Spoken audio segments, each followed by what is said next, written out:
Hello, and welcome to Sleepy Biology. Tonight, we'll take a slow, careful look at one of the body's most constant and vital rhythms, breathing. Each breath you take begins quietly, often unnoticed, yet it supports every cell, every thought, and every heartbeat. To understand asthma, a condition that alters this rhythm, we first need to understand the astonishing complexity of what normal breathing really is. It isn't just air moving in and out. It's a perfectly timed partnership between physics, chemistry, and biology. When you inhale, the air that enters your body carries a mix of gases, mostly nitrogen, about 21% oxygen, a trace of carbon dioxide, and tiny amounts of argon, water vapor, and other molecules. That air begins its journey in the nasal cavity, where the first layer of regulation takes place. The nasal passages are lined with a thin, vascular tissue that warms and humidifies incoming air. Blood vessels just beneath the surface act like a built-in climate system, adjusting the temperature so that the air reaching your lungs won't dry or irritate them. Tiny hairs called cilia guard the entryway. They work alongside mucus-secreting cells to trap dust, spores, and microorganisms. Each cilium beats about 10 times per second, moving the mucus backward toward the throat in an endless cleaning motion. If you breathe through your mouth instead, the same air bypasses this first filtration step, reaching the lower airways cooler and drier. One reason nasal breathing is generally gentler on the lungs. Past the nose and mouth, the air flows through the pharynx, a shared corridor for both food and air, and then into the larynx, home of the vocal cords. Tiny muscles here control a flap called the epiglottis, which closes automatically when you swallow, steering food away from the airway. Below the larynx lies the trachea, or windpipe. Its walls are reinforced by semicircular rings of cartilage that prevent collapse as pressure inside changes. Between those rings, flexible connective tissue allows the trachea to move slightly with each breath. The trachea divides into the right and left primary bronchi, which enter the lungs like two main highways, splitting into networks of smaller roads. Inside each lung, the bronchi branch repeatedly, about 23 levels in total, forming bronchioles so fine that their diameters measure less than 1 millimeter. At the end of this branching network sit the alveolar sacs, clusters of tiny air balloons called alveoli.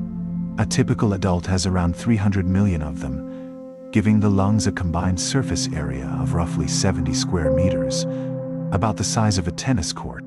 Each alveolus is an interface between the external world and your bloodstream. Its inner surface is coated with a thin film of fluid containing surfactant, a substance that prevents collapse by reducing surface tension. Without surfactant, the alveoli would stick shut after each exhalation, making breathing nearly impossible.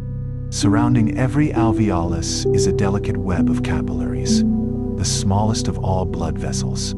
Their walls are only 1 cell thick, just thin enough for molecules of oxygen and carbon dioxide to move freely across.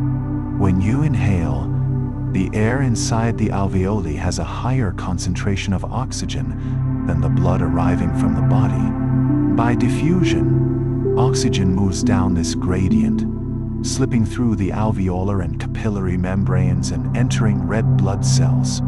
Each red blood cell contains roughly 270 million molecules of hemoglobin, the iron-based protein that binds oxygen. One hemoglobin molecule can carry 4 oxygen molecules, forming a temporary bond that releases easily in tissues that need it. Meanwhile, carbon dioxide, produced by cellular metabolism, travels in the opposite direction. Some of it diffuses directly into the alveolus, while most is carried in the blood as bicarbonate ions, formed when carbon dioxide reacts with water. Enzymes inside red blood cells, particularly carbonic anhydrase, speed this process. When carbon dioxide reaches the lungs, the reaction reverses. Bicarbonate turns back into carbon dioxide, which diffuses out into the alveolar air and is exhaled. This simple, silent exchange maintains the body's internal balance of gases. Oxygen for life, carbon dioxide for release. Behind this smooth exchange lies a system of precise mechanical control. The diaphragm, a dome-shaped muscle separating the chest from the abdomen, is the main driver. When it contracts, it moves downward, increasing the volume of the thoracic cavity. Pressure inside the lungs drops slightly, and air flows in. At the same time, the external intercostal muscles between the ribs lift and expand the rib cage outward. This movement further enlarges the chest cavity, reinforcing the draw of air. During exhalation, the process reverses. The diaphragm relaxes, returning upward. The rib cage falls slightly inward. The lungs recoil because of their natural elasticity. This passive return is enough for quiet breathing, or eupnea. During physical activity or stress, additional muscles in the neck, chest, and abdomen join in, allowing deeper or faster breaths. All of this occurs rhythmically, coordinated by networks of neurons in the medulla oblongata and pons at the base of the brain. These centers monitor levels of carbon dioxide, oxygen, and blood pH through specialized receptors. When carbon dioxide rises or acidity increases, they automatically signal the diaphragm to contract more strongly or more often. Your conscious mind doesn't need to intervene. Even in deep sleep, the same pattern continues, a constant feedback loop, tuned second by second.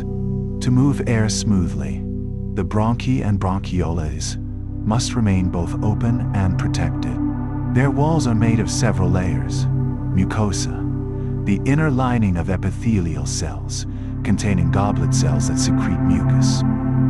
Submucosa, connective tissue with glands, nerves, and blood vessels.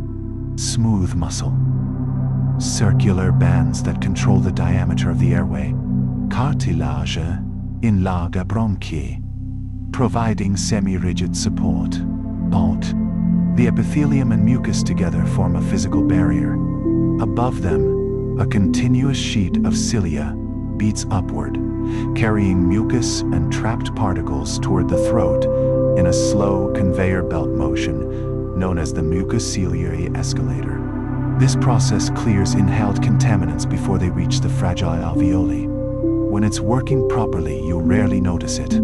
Only when the system is overwhelmed by infection, pollutants, or allergens do you feel congestion or irritation. The smooth muscle surrounding the bronchioles behaves differently from skeletal muscle. It contracts slowly, without conscious control, responding to chemical and neural signals.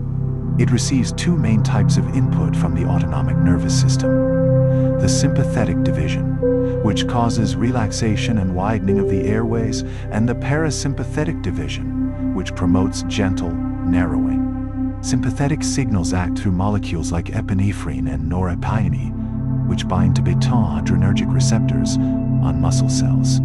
Parasympathetic signals act through acetylcholine, binding to muscarinic receptors that trigger contraction. The balance between these opposing signals determines airway tone at any given moment.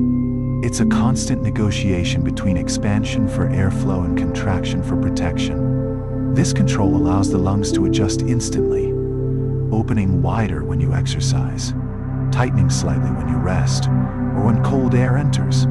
Beneath the mechanical systems lies another layer of defense, the immune network of the lungs. Here, several types of immune cells patrol the tissues. Macrophages dwell in the alveoli, engulfing microorganisms and cellular debris.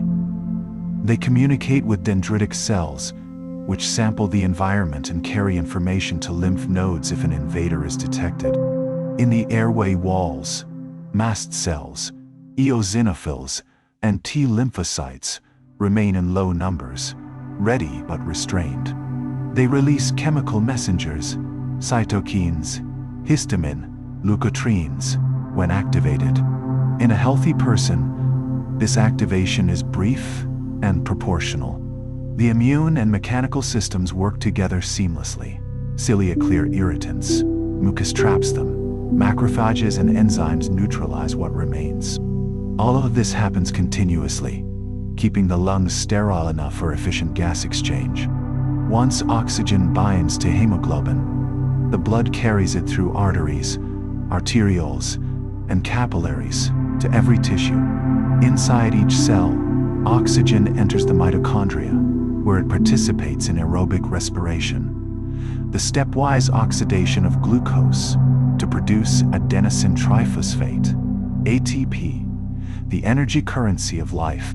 For each molecule of glucose, about 36 ATP molecules are generated, powering everything from muscle contraction to neural signaling. The byproduct, carbon dioxide, diffuses out of cells, travels through veins back to the lungs, and the cycle continues. This microscopic economy of exchange is unbroken from your first breath to your last. The respiratory system includes an intricate network of sensory nerves. Within the airway lining are mechanoreceptors that detect stretch, chemoreceptors that sense chemical irritants, and C fibers that respond to temperature or inflammation. When these receptors detect a disturbance, like cold air, smoke, or excess mucus, they send rapid signals through the vagus nerve to the brainstem. The brain responds with reflexes, coughing, sneezing, or slight airway constriction. These reflexes are protective. A brief narrowing of the bronchi prevents harmful substances from reaching deeper tissues, and the cough clears them away. In asthma, this same protective system becomes hypersensitive. The smooth muscle contracts too strongly. The immune cells overrespond. The airways swell and fill with thickened mucus. We'll explore those changes soon. Every breath depends on balance between relaxation and tension, openness and defense. The lungs must remain receptive enough to allow oxygen in, yet guarded enough to filter the outside world. This balance is maintained by feedback from every level. Neurons, hormones, immune cells, even the physical stretch of the tissue itself. If any component becomes overactive, if muscles tighten too much or immune cells misread a harmless substance, the system drifts toward constriction. The flow of air slows, and the effortless rhythm of breathing becomes labored. That moment, when defense becomes restriction, is the threshold of asthma. Now that you understand how normal respiration works, the airways, muscles, immune guards, and cellular exchange, we can begin to explore how asthma disrupts that equilibrium. In the next chapter, we'll examine the biological mechanisms behind asthma, how inflammation alters airway structure, how smooth muscle reacts to chemical signals, and how genetics and environment shape sensitivity. For now, breathe slowly. Feel how easily air moves in and out, guided by layers of systems you never have to command. Each breath is a small act of homeostasis, balance maintained without effort. Breathe in, slowly. As air fills your lungs, everything you learned before continues quietly. Airways opening, gases exchanging, cells humming in balance. But sometimes, this balance begins to shift. Not suddenly, but gradually, in microscopic ways that build up long before a symptom appears. Asthma begins deep inside the walls of the airways, within the very cells that keep them open and protected. It is not one single event, but a network of interactions between the immune system, airway cells, and the environment that surrounds them. In a healthy lung, the lining of the airway acts as both barrier and sensor. These cells, called epithelial cells, form a continuous sheet across the bronchi and bronchioles.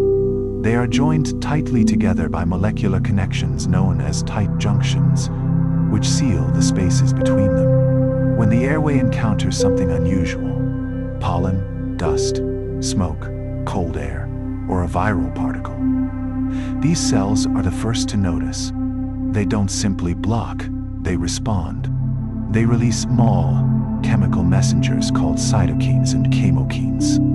These molecules act as signals, alerting immune cells nearby that something has changed. In most people, the response stops there. Macrophages remove the irritant, a little mucus is produced, and the tissue settles back to calm. In someone with asthma, that same process escalates. The signals from the epithelial cells become amplified, summoning more immune cells than necessary. Those cells, in turn, release their own messengers, interleukins, histamine, leukotrienes, and prostaglandins, creating a chain reaction. What began as a mild alert becomes a loop of ongoing inflammation. Inside this reaction are several distinct types of immune cells, each with its own role in asthma's development. The first are mast cells, small, granule-filled sentinels that sit close to blood vessels and nerves in the airway walls. They contain histamine and tryptase, substances that trigger swelling and mucus release. When an allergen touches a sensitized mast cell, it releases these chemicals almost instantly, causing the first wave of narrowing and irritation. Then come the eosinophils, white blood cells specialized for dealing with parasites and large invaders. In asthma, they respond instead to harmless substances, releasing enzymes that damage tissue and prolong inflammation. T helper cells, a type of lymphocyte, also join the process. Specifically, a subtype called Ta2 cells becomes overactive. They release interleukin-4, interleukin-5, and interleukin-13, signals that attract more eosinophils, encourage antibody production, and increase mucus secretion. Over time, these combined effects create a chronic state of irritation. The airway lining becomes swollen, its smooth muscle thickens, and the sensitivity to triggers increases. Many cases of asthma involve an allergic component, a process known as sensitization. It begins when the immune system mistakenly identifies a harmless substance, like pollen or dust mite protein, as dangerous. During the first exposure, B cells, a kind of lymphocyte, create antibodies of a special type called immunoglobulin E, or IgE. These antibodies attach themselves to mast cells throughout the airways, like keys waiting for a lock. When the same allergen appears again, it binds to those IgE molecules and links them together. That connection acts as a signal for the mast cell to release its stored chemicals, histamine, leukotrienes, and more. This reaction happens within seconds. Blood vessels dilate, fluid leaks into tissues, mucus glands activate, and smooth muscle contracts. The airway becomes narrower, and the work of breathing increases. It is this immediate phase that many people recognize as an asthma attack. But biologically, it is just one step in a larger, longer story. A few hours after the initial reaction, another wave begins, the late phase response. This phase is slower, driven not by sudden release, but by newly arriving immune cells. Eosinophils and T cells infiltrate the airway wall, releasing enzymes and inflammatory proteins. These substances damage the epithelium, making it more permeable. Tiny nerve endings become exposed and more sensitive to stimulation. At the same time, fibroblasts, the cells responsible for building connective tissue, begin to deposit extra collagen and structural proteins beneath the epithelial layer.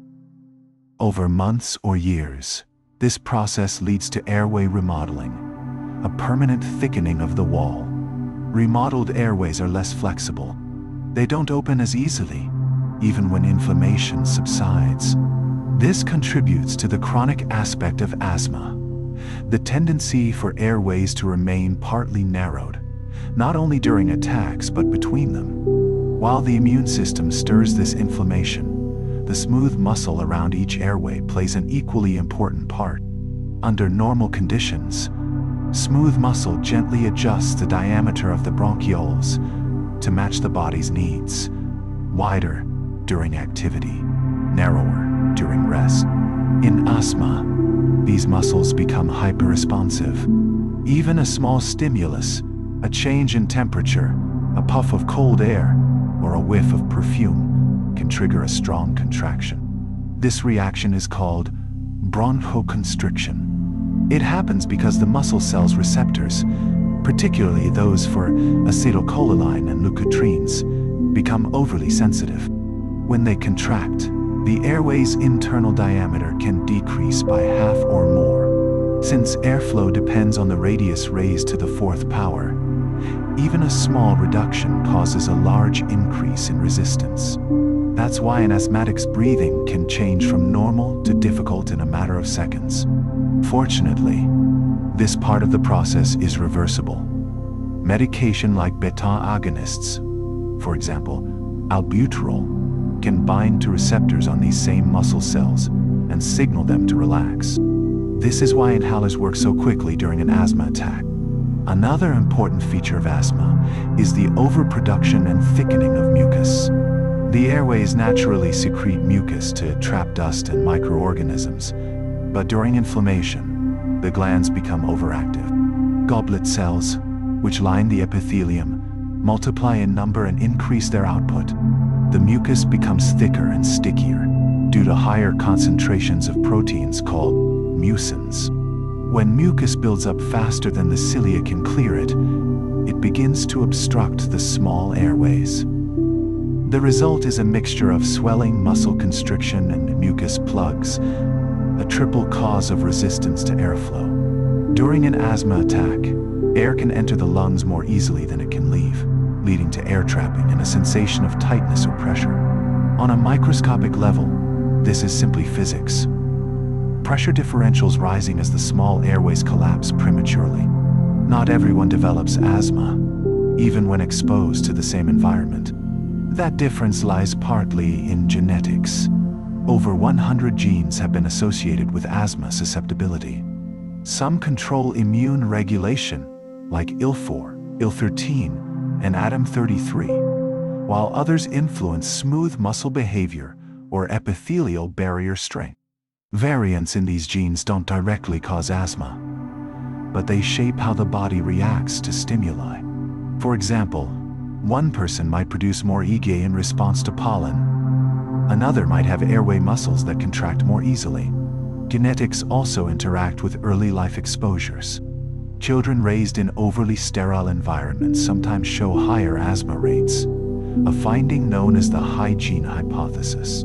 It suggests that limited exposure to microbes in childhood can lead to an immune system that overreacts later in life.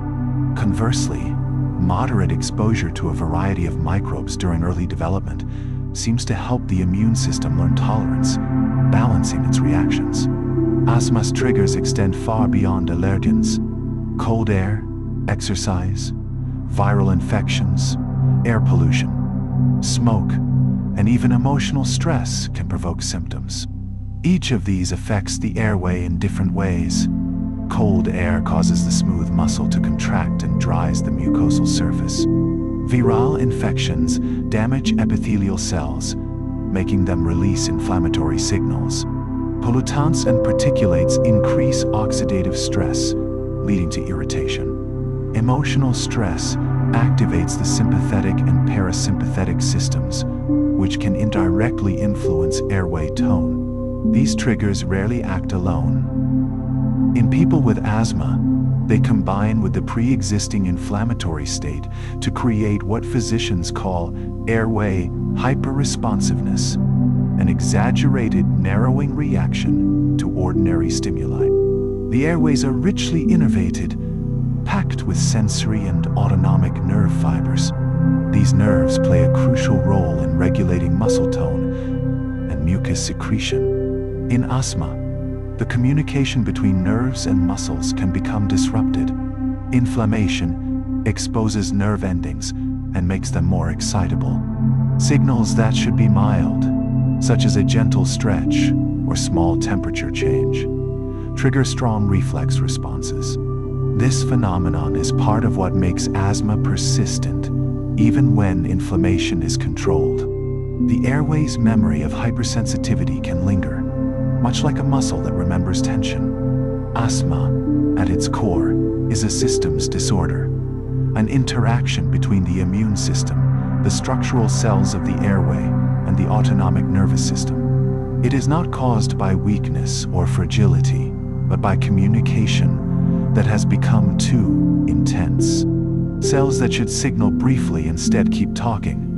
Muscles that should contract lightly tighten too much. Mucus meant to protect becomes an obstacle.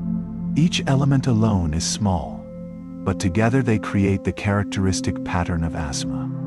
Inflammation in the airway wall, contraction of smooth muscle, mucus accumulation, heightened sensitivity to triggers. Despite this complexity, the underlying biology is not chaotic.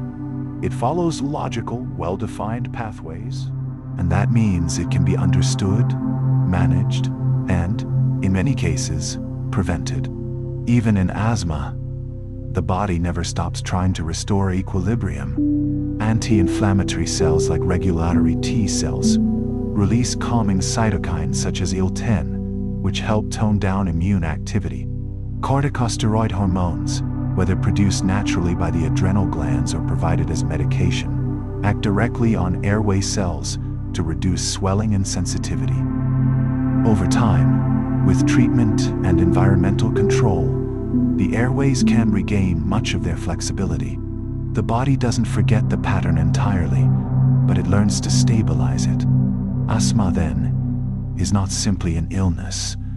It's an imbalance of protective systems, and those same systems can, with care, guide recovery. We've now mapped the key biological layers of asthma, from immune signaling to muscle contraction and airway remodeling. In the next chapter, we'll travel deeper into the cellular and molecular level. How specific molecules, histamine, leukotrienes, interleukins, and corticosteroids interact to control or disrupt inflammation, and how modern treatments harness that chemistry to restore balance. For now, breathe slowly again. Each inhale carries the same principles we've explored: air traveling through complex pathways, muscles adjusting, cells listening. Even in a body with asthma, those systems continue to strive toward one goal: equilibrium. Breathing, at its core, is chemistry in motion. Behind every inhale and exhale lies a constant exchange of molecules, signals sent, received, and translated into action. In asthma, this chemistry becomes louder. The same molecules that protect the body begin to over-communicate, amplifying their messages until the lungs themselves respond too strongly. To understand this, we have to listen closely to the molecular conversation happening in every airway cell. Every cell in the respiratory tract communicates using small molecules, chemical messengers that bind to receptors and trigger responses. These messengers fall into several groups: cytokines, molecules that coordinate immune activity; chemokines, which attract specific immune cells to the site of irritation; lipid mediators, fatty acid derivatives like prostaglandins and leukotrienes that regulate muscle tone and inflammation; neuropeptides, substances released by nerves that influence both muscle and immune cells. Under normal conditions, these signals rise briefly when needed and fade once the job is done. In asthma, they linger. The balance between activation and resolution is delayed. This prolongs swelling and sensitivity long after the trigger has disappeared. One of the earliest and most important molecules in this chain reaction is histamine. It's stored in tiny granules within mast cells, which sit throughout the airway tissue. When an allergen binds to IgE antibodies on the mast cell's surface, it causes those granules to open. Histamine floods the nearby space, binding to hone receptors on blood vessels and smooth muscle. The results are immediate. Blood vessels widen and become more permeable. Plasma seeps into surrounding tissue, causing swelling. Nerve endings become more sensitive, increasing the urge to cough. Smooth muscle begins to contract, narrowing the airways. Histamine's effects appear within seconds and fade within minutes, but they start a chain reaction that continues much longer. Other molecules soon join in, reinforcing and expanding its impact. After mast cells release histamine, they begin producing leukotrienes and prostaglandins, powerful lipid mediators derived from arachidonic acid, a fatty component of cell membranes. Leukotrienes, especially LTCA, LTDO, and LT, are among the strongest bronchoconstrictors known. They cause smooth muscle to tighten, stimulate mucus secretion, and increase vascular permeability. Their effects can last for hours, far longer than histamines. Prostaglandins, such as PGD, act in a more nuanced way. Some prostaglandins amplify inflammation, while others help resolve it. The balance between these opposing effects determines whether an airway stays inflamed or begins to calm. Modern asthma treatments often target these pathways. Drugs known as leukotriene receptor antagonists, like montelukast, block the receptors for LTDE, reducing muscle contraction and mucus buildup. These medications don't stop the release of leukotrienes, but they prevent them from delivering their message. Further into the process, cytokines called interleukins take over coordination. In asthma, the Ta2 subset of T helper cells releases several key interleukins, IL-4, IL-5, and IL-13, which sustain inflammation and promote allergic sensitivity. IL-4 encourages B cells to produce more Ig antibodies. IL-5 recruits and activates eosinophils. IL-13 thickens mucus and contributes to airway remodeling. These cytokines interact like conductors of an orchestra, amplifying each other's effects. They also suppress the body's anti-inflammatory signals, prolonging the reaction. Recent therapies aim directly at these molecules. For instance, monoclonal antibodies such as dupilumab or mepolizumab bind to IL-4, IL-5, or IL-13, preventing them from signaling. This is known as biologic therapy, a modern, highly specific way to quiet asthma at its molecular roots. Eosinophils, once recruited by interleukins, release a mixture of proteins and enzymes into the tissue. These include major basic protein, eosinophil peroxidase, and eosinophil cationic protein, substances designed to attack large parasites. In asthma, however, there are no parasites. The released proteins damage nearby cells instead. They erode the epithelial lining, exposing nerve endings and deepening sensitivity. This leads to what researchers call airway hyperresponsiveness, the tendency for bronchioles to constrict excessively in response to mild stimuli. Even after inflammation fades, the muscle and nerve layers retain this memory of overreaction. At the molecular level, smooth muscle contraction is controlled by the concentration of calcium ions inside each muscle cell. When molecules like acetylcholine or leukotrienes bind to receptors on the cell membrane, they activate signaling cascades that release calcium from internal stores. The calcium binds to a protein called calmodulin, which activates myosin light chain kinase, chain. This enzyme enables the muscle fibers to slide past one another, shortening the cell and tightening the airway. Relaxation occurs when baton adrenergic receptors are stimulated. These receptors activate adenylate cyclase, which raises levels of cyclic AMP. This in turn inhibits MLK and allows calcium to flow back into storage. The muscle relaxes, the airway opens, and breathing becomes easier. Baton agonist inhalers exploit this exact pathway. They mimic the body's own adrenaline, activating the receptor and promoting relaxation. That's why their effect feels almost immediate.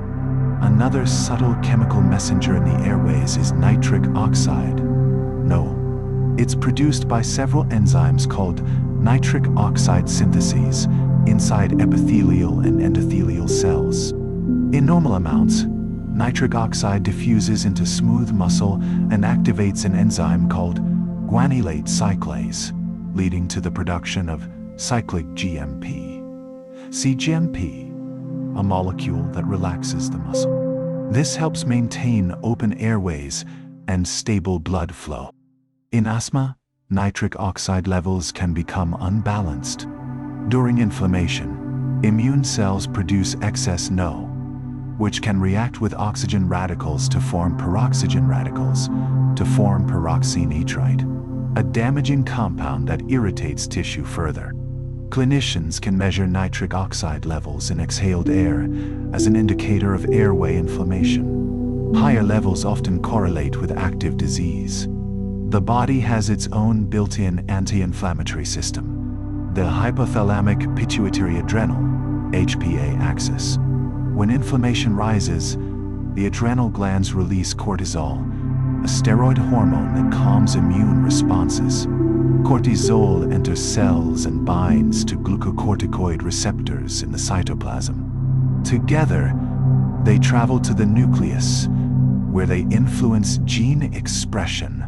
They switch off inflammatory genes like IL-4 and IL-5, while turning on genes that promote tissue repair. In asthma treatment, inhaled corticosteroids such as budesonide or fluticasone mimic this natural mechanism. They act locally within the lungs, reducing swelling and preventing long-term damage. Because they work through gene regulation, their effect builds gradually, stabilizing the airways over days rather than minutes. The combination of a fast beta agonist and a slow corticosteroid represents one of medicine's most balanced approaches. Immediate relief paired with long-term control. Inflammation, even when it begins as protection, must eventually end. Otherwise, tissues remain in a state of constant activation. The body achieves this through pro-resolving mediators, a group of molecules derived from omega-3 fatty acids, such as resolvins, protectants, and maricins. These substances act late in the inflammatory process. They don't block immune activity. Instead, they redirect it. They signal macrophages to clear debris, reduce cytokine production, and restore tissue balance.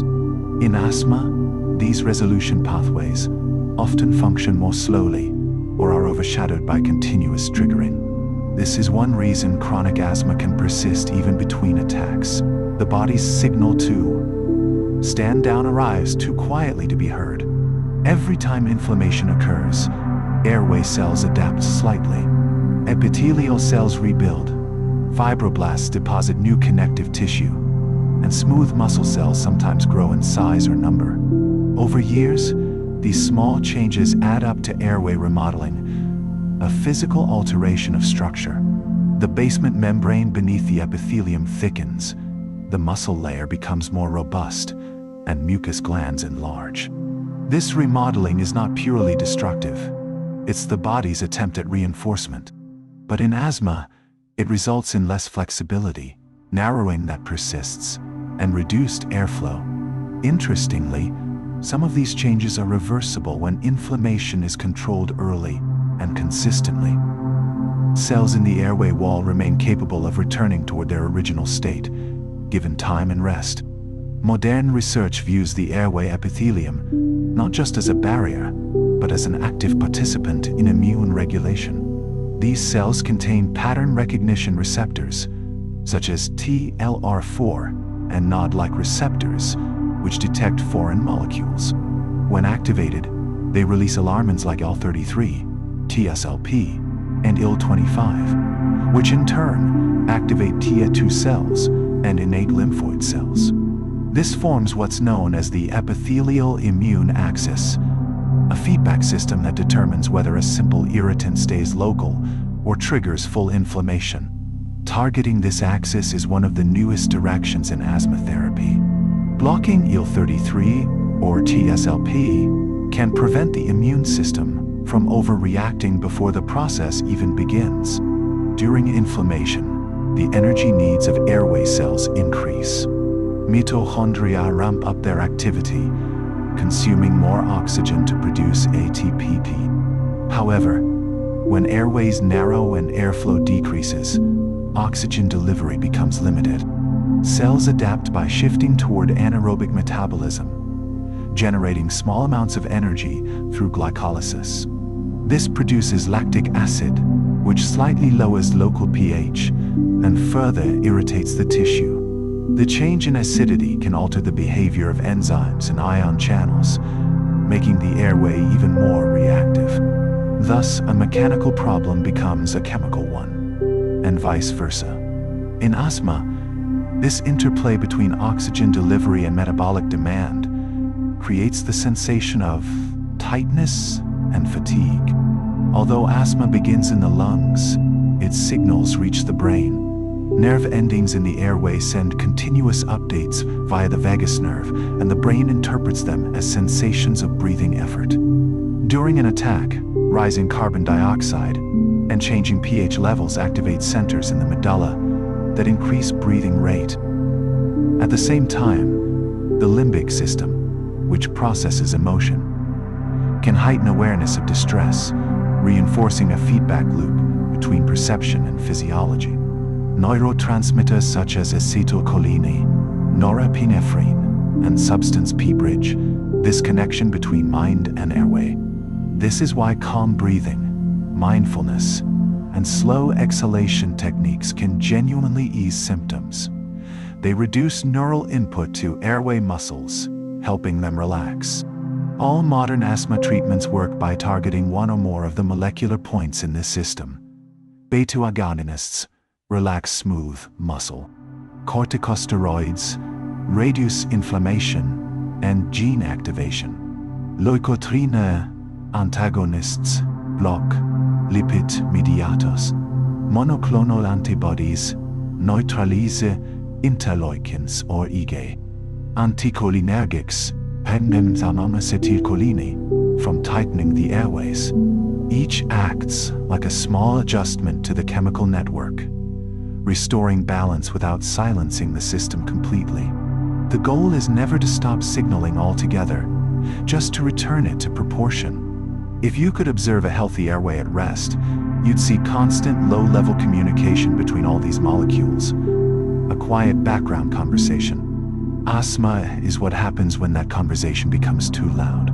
The real solution is not to silence the lungs, but to teach the signals to whisper again. That is what medicine, rest, and steady breathing all achieve, not the absence of chemistry, but its calm. In the next part, we'll look at how the body's repair systems rebuild after inflammation, and how lifestyle, environment, and time influence that process. For now, take one more slow breath. You've just followed hundreds of molecular messages, all part of one continuous process designed to keep you alive, balanced, and quietly breathing. Breathing is chemistry in motion. Each inhale begins a cascade of molecular exchanges that happen silently within the body, converting air into energy and signals into balance. Inside the lungs, cells communicate through molecules so small and fleeting that we rarely imagine them. Yet they shape every breath we take. In asthma, this communication becomes exaggerated.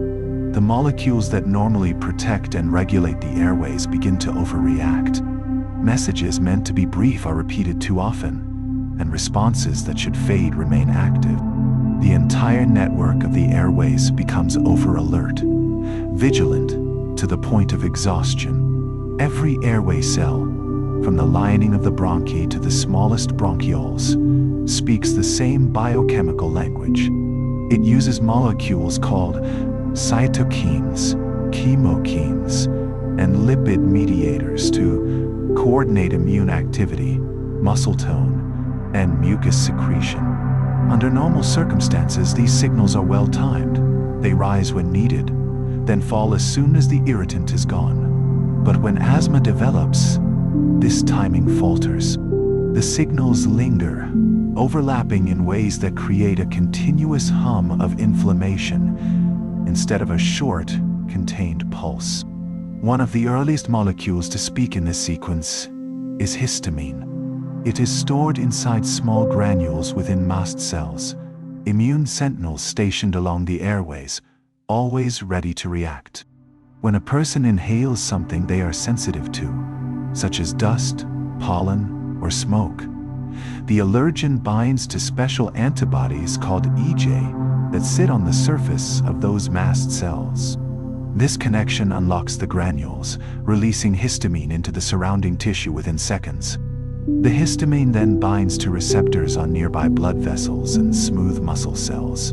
Almost instantly, those blood vessels widen and become more permeable. A small amount of fluid escapes into the tissue, causing swelling. The smooth muscle cells begin to tighten. Nerve endings become more reactive. All these effects together make the airway narrower and more sensitive. Histamine acts quickly and fades just as fast, but the reaction it begins does not stop with it. Other molecules, slower but stronger, take over the process. Among them are the leukotrienes and prostaglandins, chemical mediators derived from the fatty membranes of the very cells involved in the reaction. These molecules form within minutes and sustain inflammation for hours. Leukotrienes, in particular, have a powerful influence on the airways.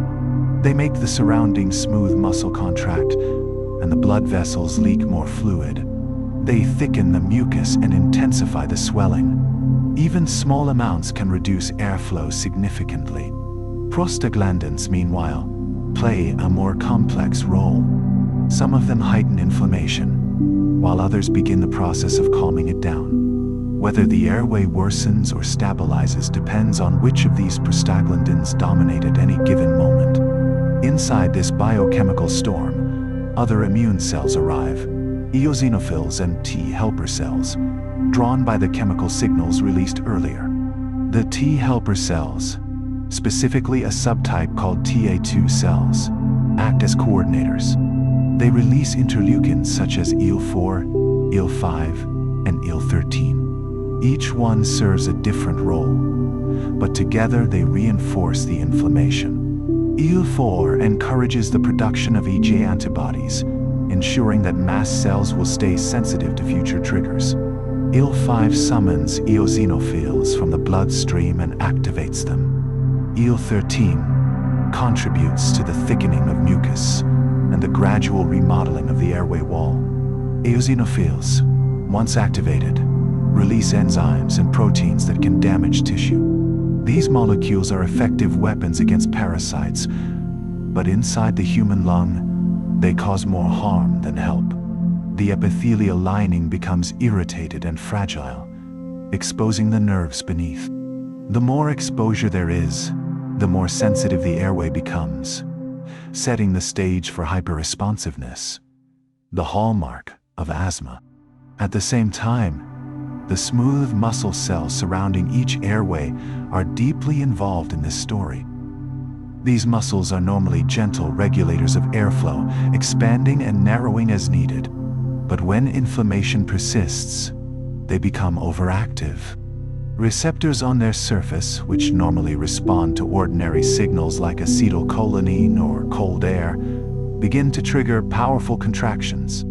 A small environmental change can now produce a major physiological reaction. The airways narrow dramatically, and the effort of breathing increases. On a molecular level, this contraction is a precisely choreographed chemical sequence. When a signal reaches the muscle cell, it causes calcium ions to surge inside. Those calcium ions activate a protein called calmodulin, which then stimulates another enzyme, myosin light chain kinase. That enzyme changes the shape of muscle fibers, making them slide closer together.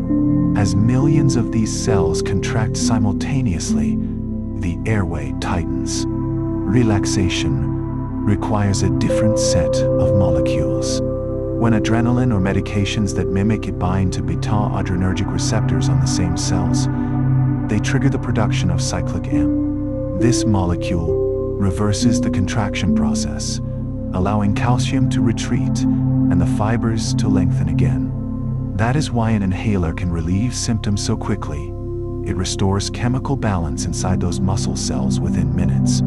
Another player in this chemical network is nitric oxide, a gas that exists in tiny amounts within the airways.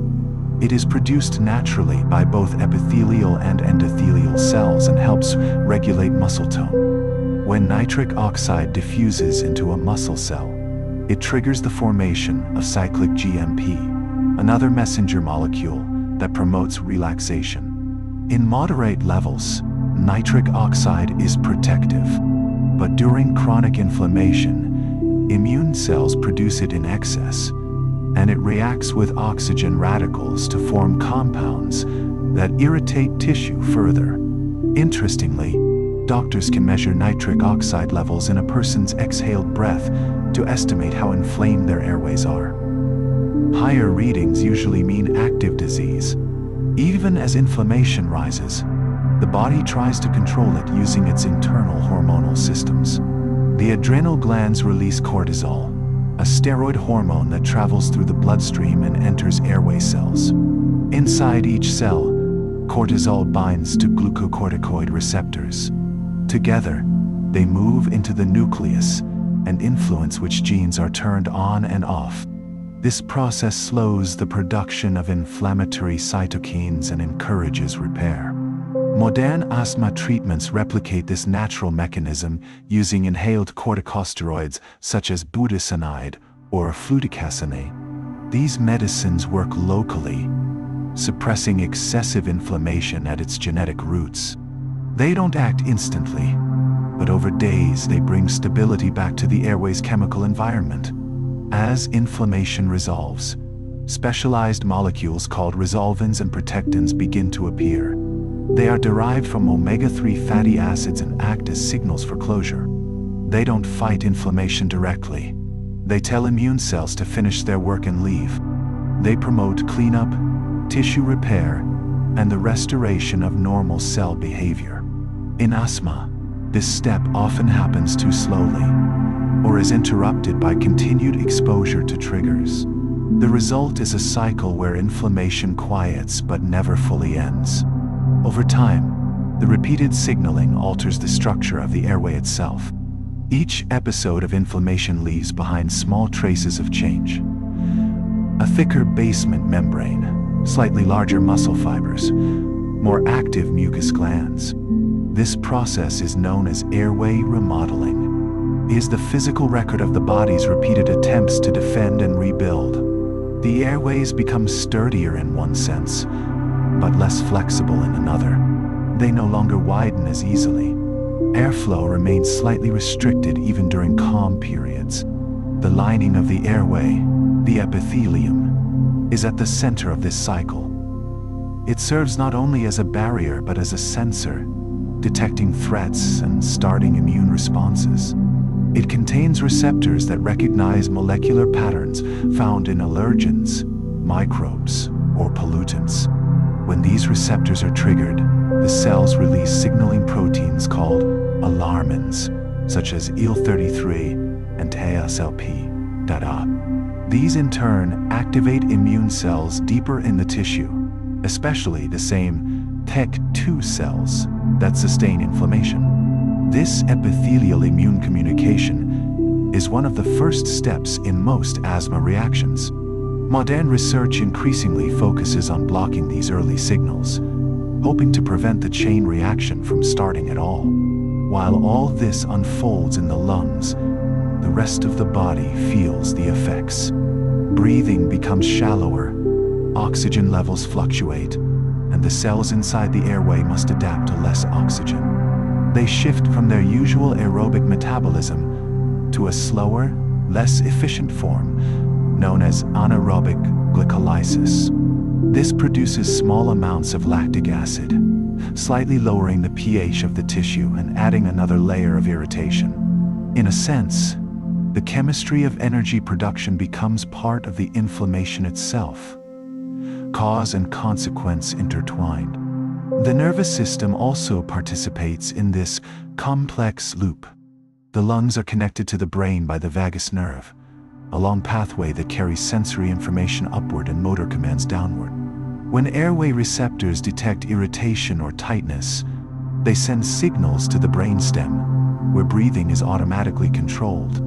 The medulla responds by adjusting the breathing rate, while areas involved in emotion, such as the limbic system, add feelings of anxiety or urgency. In return, the brain can amplify or soften the body's reaction.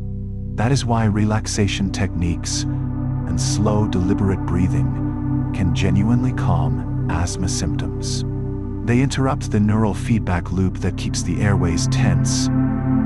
All asthma treatments, from the simplest inhaler to the most advanced biologic, act on this chemical web. They intervene at different points, relaxing muscles, blocking mediators, calming the immune system, or preventing signals from starting at all. Each one works not by overpowering the body, but by restoring proportion, turning down the volume of messages that have grown too loud. If we could look into a healthy airway and watch its chemistry, we'd see the same molecules that exist in asthma: histamine, interleukins, leukotrienes, nitric oxide. They are not enemies, but essential tools, normally in balance, rising and falling in harmony with every breath. Asthma is what happens when that harmony becomes distorted. The solution is not to silence the conversation, but to bring it back into rhythm. The lungs are capable of remarkable recovery once that rhythm returns. Cells adjust, inflammation fades, and the tissues slowly regain their balance.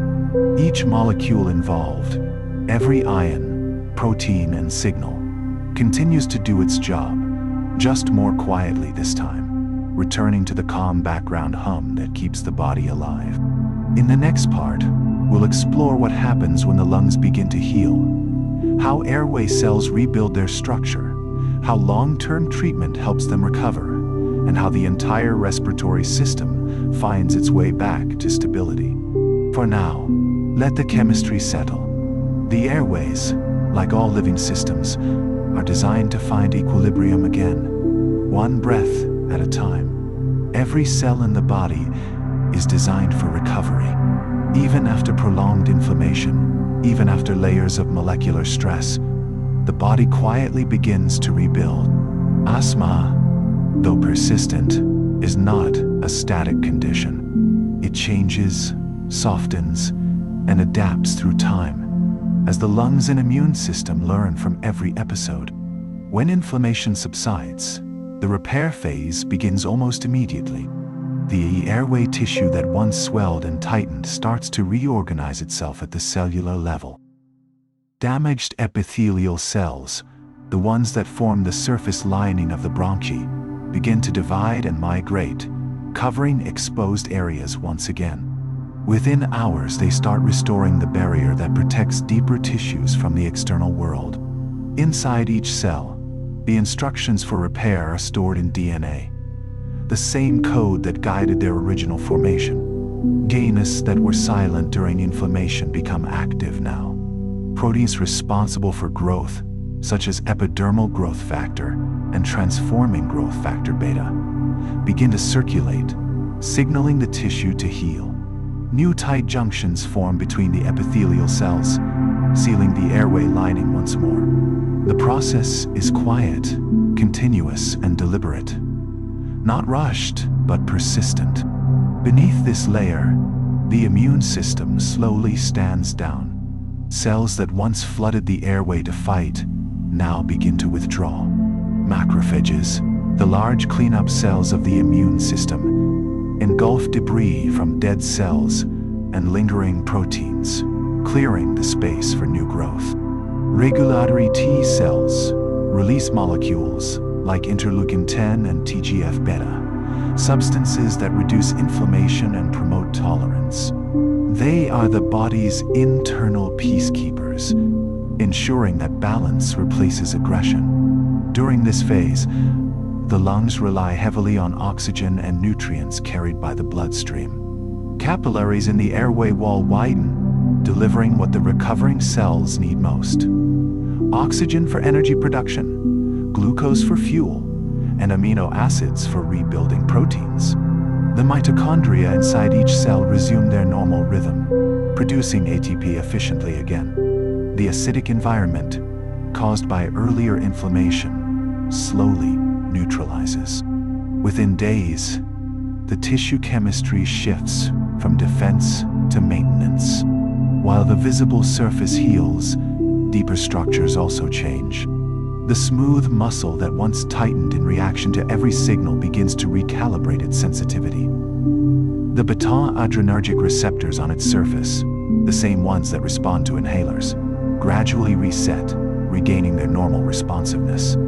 This allows the muscle to contract and relax with greater control, returning the airways to a more stable state.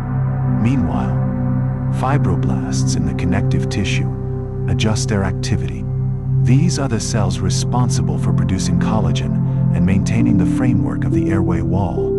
During inflammation, they often deposit too much collagen, thickening the structure. During recovery, some of this material is reorganized and absorbed. It is not a perfect reversal. Asthma often leaves subtle marks of remodeling, but the system moves closer to balance with each cycle of healing. Within the mucus layer, a similar restoration occurs. Goblet cells, which had multiplied during inflammation, gradually reduce their activity. The mucus becomes thinner and easier to clear. Cilia, the tiny hair-like structures that sweep debris from the airways, grow stronger and more synchronized in their motion. They beat rhythmically, pushing mucus upward toward the throat where it can be swallowed or expelled. It's a simple, elegant mechanical system, powered entirely by microscopic motion. At the biochemical level, another transformation unfolds. The inflammatory mediators that once dominated the environment begin to fade.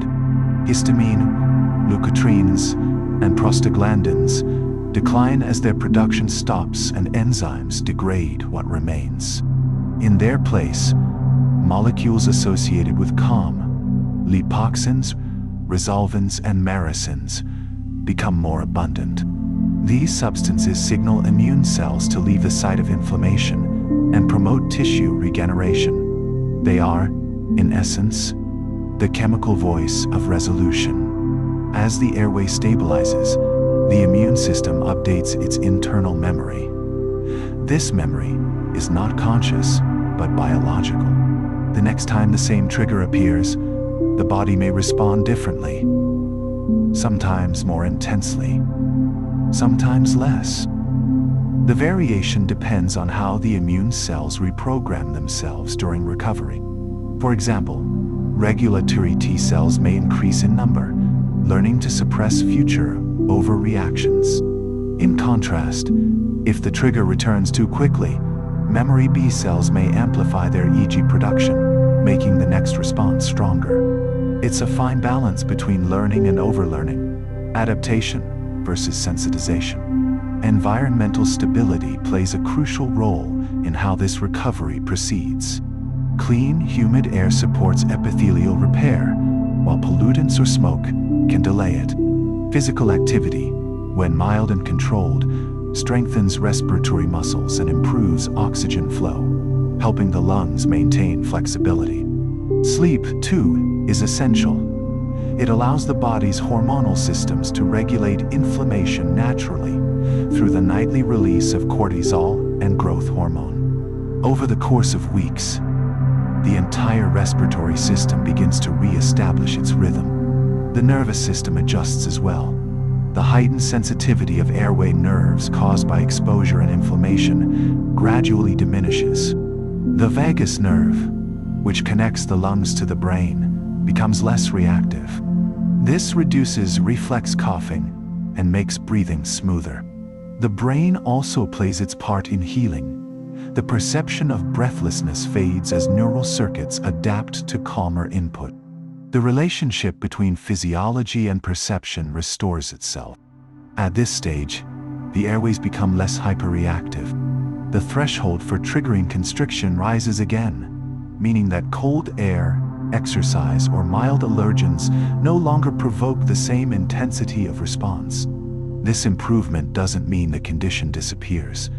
It means the system has regained control. Asthma cycles are built into its nature: irritation, response, repair, and stability. Understanding and supporting these phases is what long-term management truly means. Medications reinforce these biological patterns of recovery. Inhaled corticosteroids maintain a low level of anti-inflammatory influence, preventing the reactivation of harmful pathways. Long-acting beta agonists keep smooth muscles relaxed without overstimulation. Biologic therapies, those designed to block specific interleukins or EJ, target the immune system's memory directly, preventing the exaggerated reactions that fuel chronic inflammation. Together, these treatments form a biochemical framework that supports the body's own repair systems. The lungs, though delicate, have a remarkable capacity for resilience. Each alveolus, the microscopic air sac where oxygen exchange occurs, can recover from mild injury within days. Macrophages patrol these spaces constantly, clearing out particles and microbes while also releasing growth factors that aid in repair. Even after years of asthma, many of these microscopic structures remain healthy and functional, a testament to the regenerative power of respiratory tissue. Meanwhile, the overall immune system adapts. Over time, it often becomes less reactive to the same triggers. Repeated exposure, under controlled conditions, can even teach the body tolerance, a process studied in immunotherapy, where patients are gradually exposed to small doses of allergens to retrain their immune response. In biological terms, this is adaptation in action, the immune system rewriting its script to respond more appropriately. Genetic expression also shifts during long-term recovery. Epigenetic markers, small chemical tags on DNA that influence gene activity, can change depending on inflammation levels and treatment.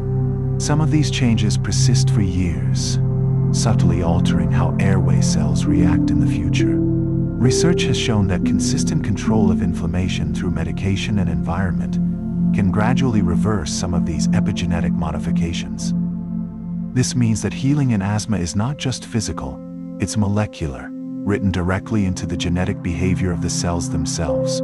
As weeks turn into months, the entire airway ecosystem stabilizes. Mucus composition returns to its natural state, cilia maintain a consistent beat, and the muscle layers regain elasticity. Inflammatory signals are replaced by quiet chemical maintenance, low-level cytokines that guide homeostasis rather than alarm. The lungs once again become what they were always meant to be, a flexible interface between body and air, neither tense nor dormant, but balanced. Yet the story of asthma is never entirely over. The immune system remembers its history, and sensitivity can return if triggers reappear too often or the body is under stress. What matters most is that the system now has a blueprint for restoration, a learned rhythm of reaction and repair. This rhythm can be strengthened through consistent care, proper rest, and awareness of the environment. When viewed in this way, asthma is not a single disease, but a dynamic process, a cycle of communication between immune cells, muscle fibers, and environmental signals. It is the body's attempt to balance defense with openness, to protect without overreacting. Every flare-up, every calm period, and every breath in between is part of this ongoing conversation. At the molecular level, recovery is not silence but order. The same molecules that once caused constriction now move in harmony, keeping the airway moist, reactive, and alive, but no longer hostile. Energy flows normally again. Oxygen diffuses efficiently. Cells no longer send distress signals. They simply carry out their quiet work, turning nutrients into motion, maintaining structure, and preparing for the next challenge. What we call healing is, in essence, the re-establishment of balance across many levels: molecular, cellular, structural, and systemic.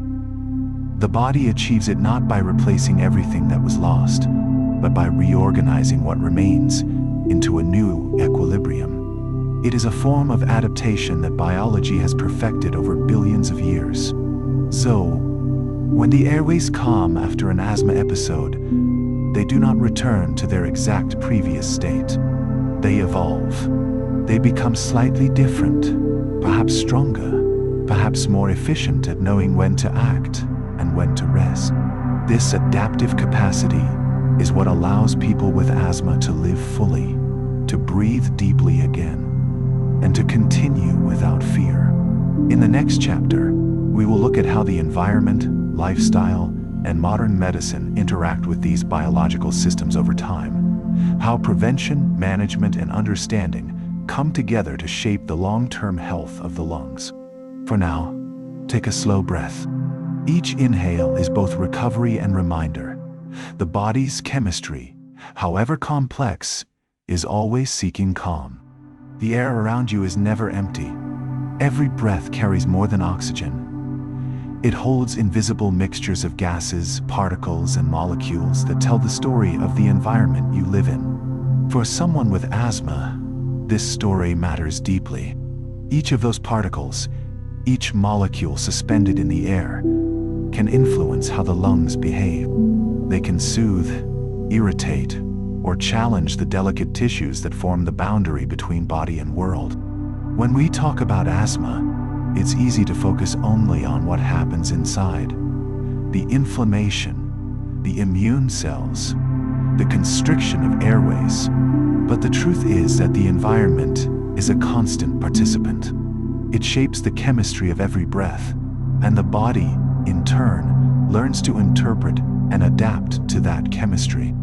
In cities, the air contains a mixture of pollutants: nitrogen dioxide, ozone, sulfur compounds, and microscopic particles known as PM 2.5. These particles are smaller than the width of a human hair and can travel deep into the lungs.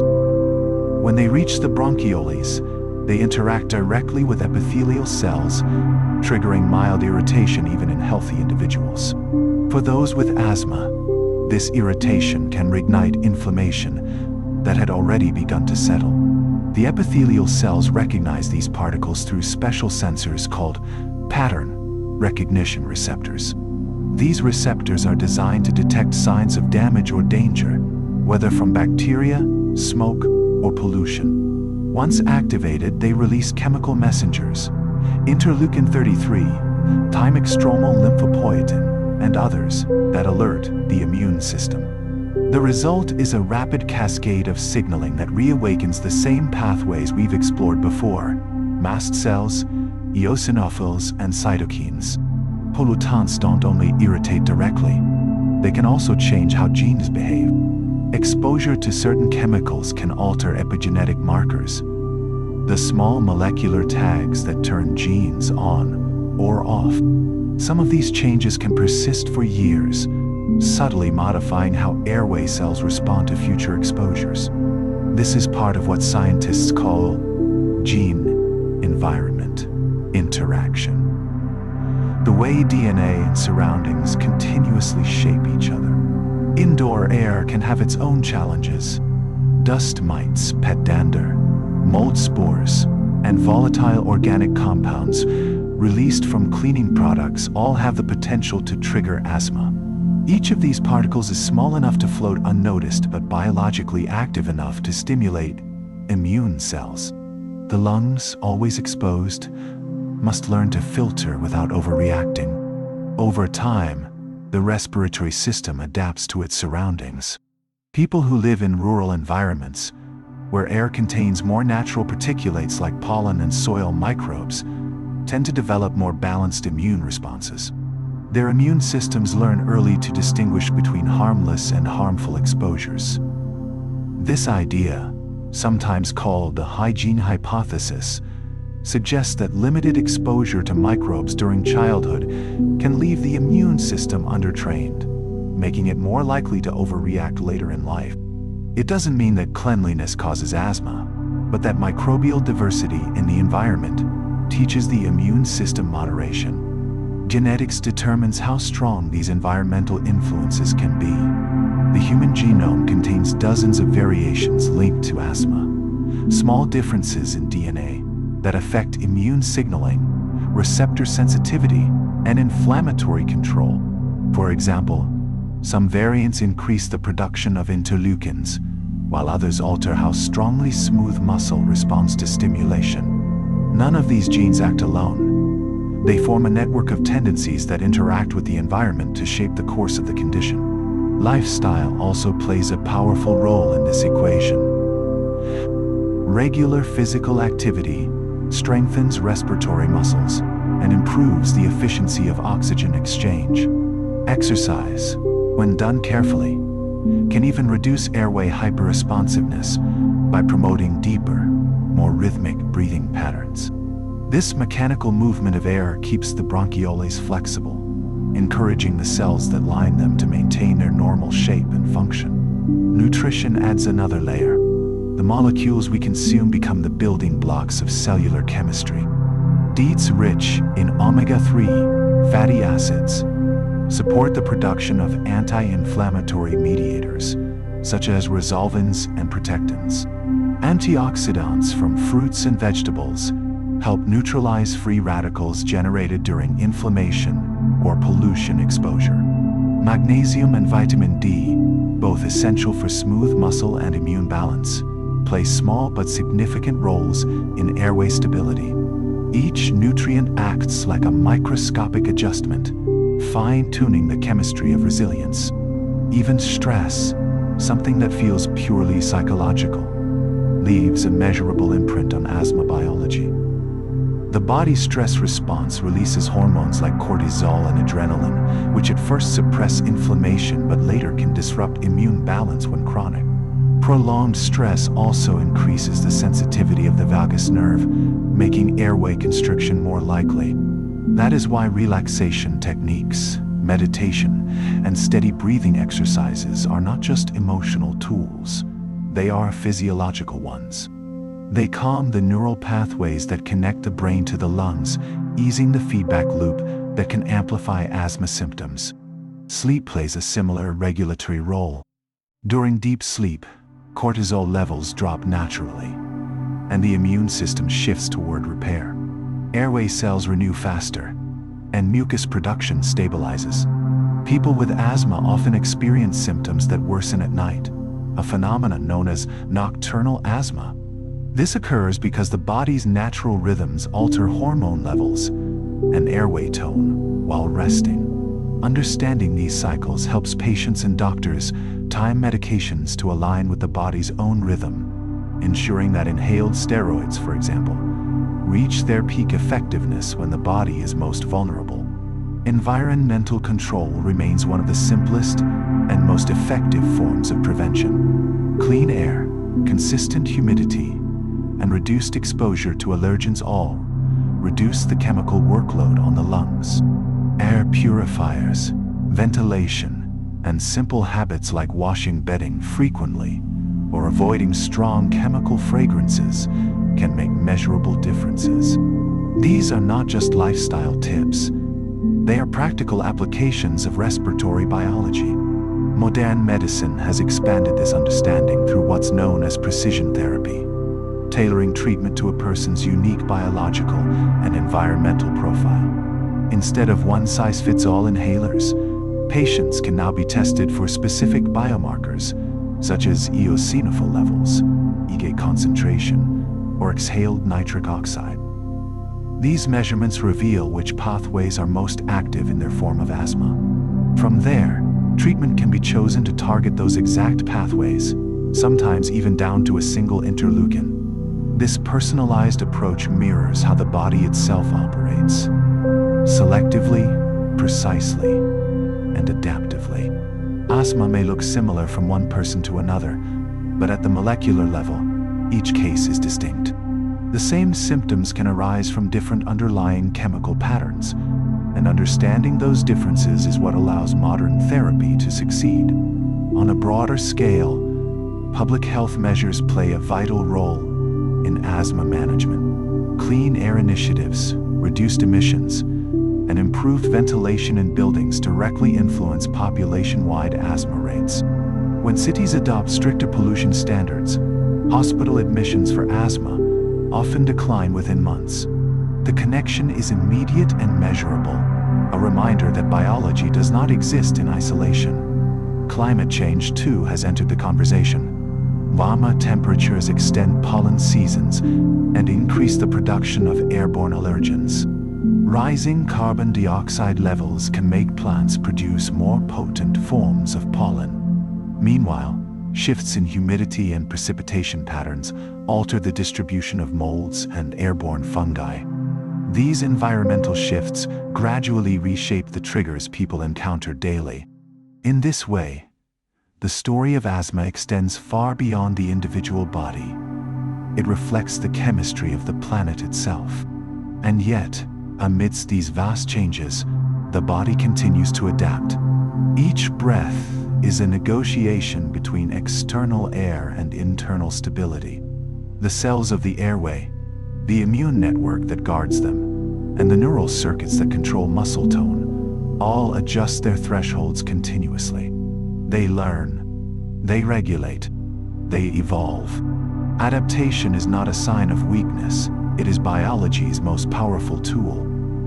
Through adaptation, a body with asthma learns to predict and prevent its own overreactions. With consistent management, medication, awareness, and balance, the lungs regain their rhythm. They never become invulnerable, but they become wise to the patterns that once destabilized them. At the microscopic level, healing and adaptation are the same process. Cells rebuild themselves not by forgetting stress, but by encoding its lessons.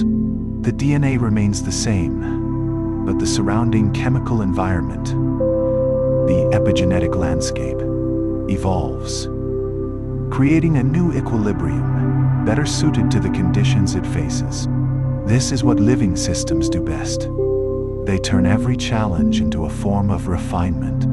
In the context of asthma, that refinement means more controlled inflammation, more responsive airways, and a calmer nervous system. Each controlled episode teaches the lungs efficiency. Each peaceful period strengthens the system's balance. Even small improvements, repeated over time, accumulate into meaningful stability. The long arc of asthma's biology is not just about disease, it's about regulation. The immune system learns moderation. The nervous system learns calm. The airways learn flexibility. Together, these adaptations transform vulnerability into resilience. When we look at the lungs through this lens, they become not a site of weakness, but a model of cooperation between body and environment. They show how living systems can remain dynamic yet stable, exposed yet protected. Every inhalation is an exchange between the outer world and the inner one. A conversation written in molecules, guided by chemistry, and refined by time. As this story draws to a close, the image of the lungs becomes clear. Not fragile organs trapped by illness, but adaptive systems that continuously strive for balance. Asthma is one of their lessons in precision, an ongoing experiment in how biology maintains harmony in a changing world. And so, when you breathe in now, imagine it not as a struggle, but as a dialogue.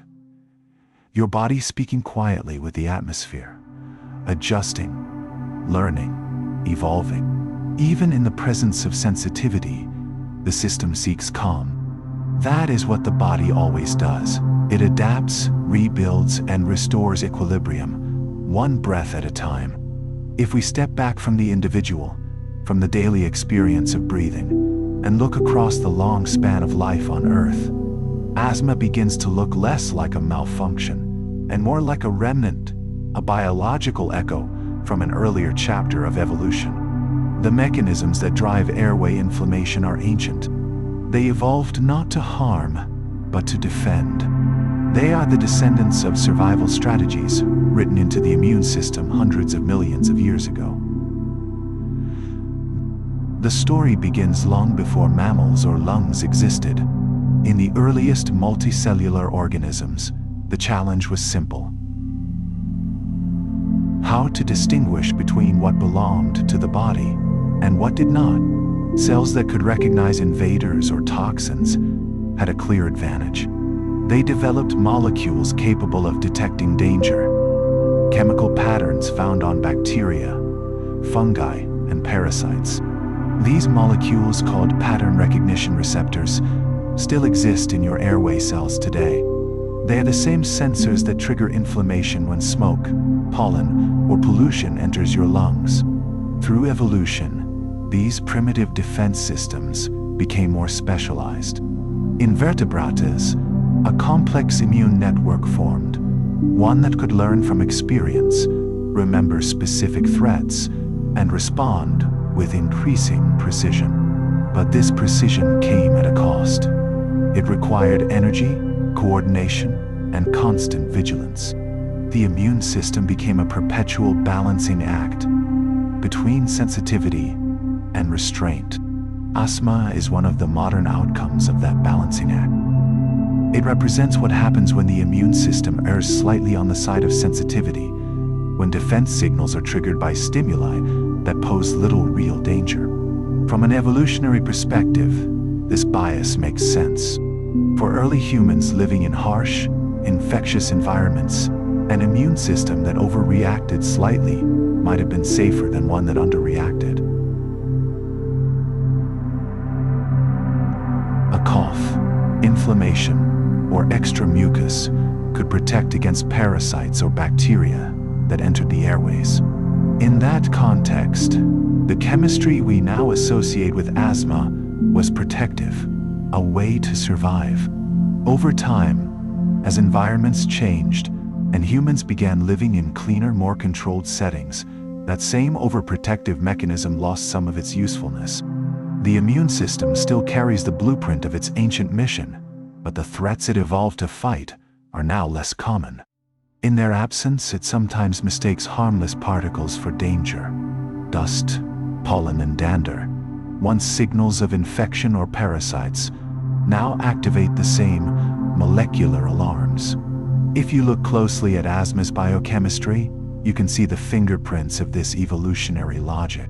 The T pathway, which dominates allergic inflammation, originally evolved to combat parasites. Interleukins like IL-4, IL-5, and IL-13 were once essential for recruiting eosinophils and producing mucus to trap and expel worms or larvae.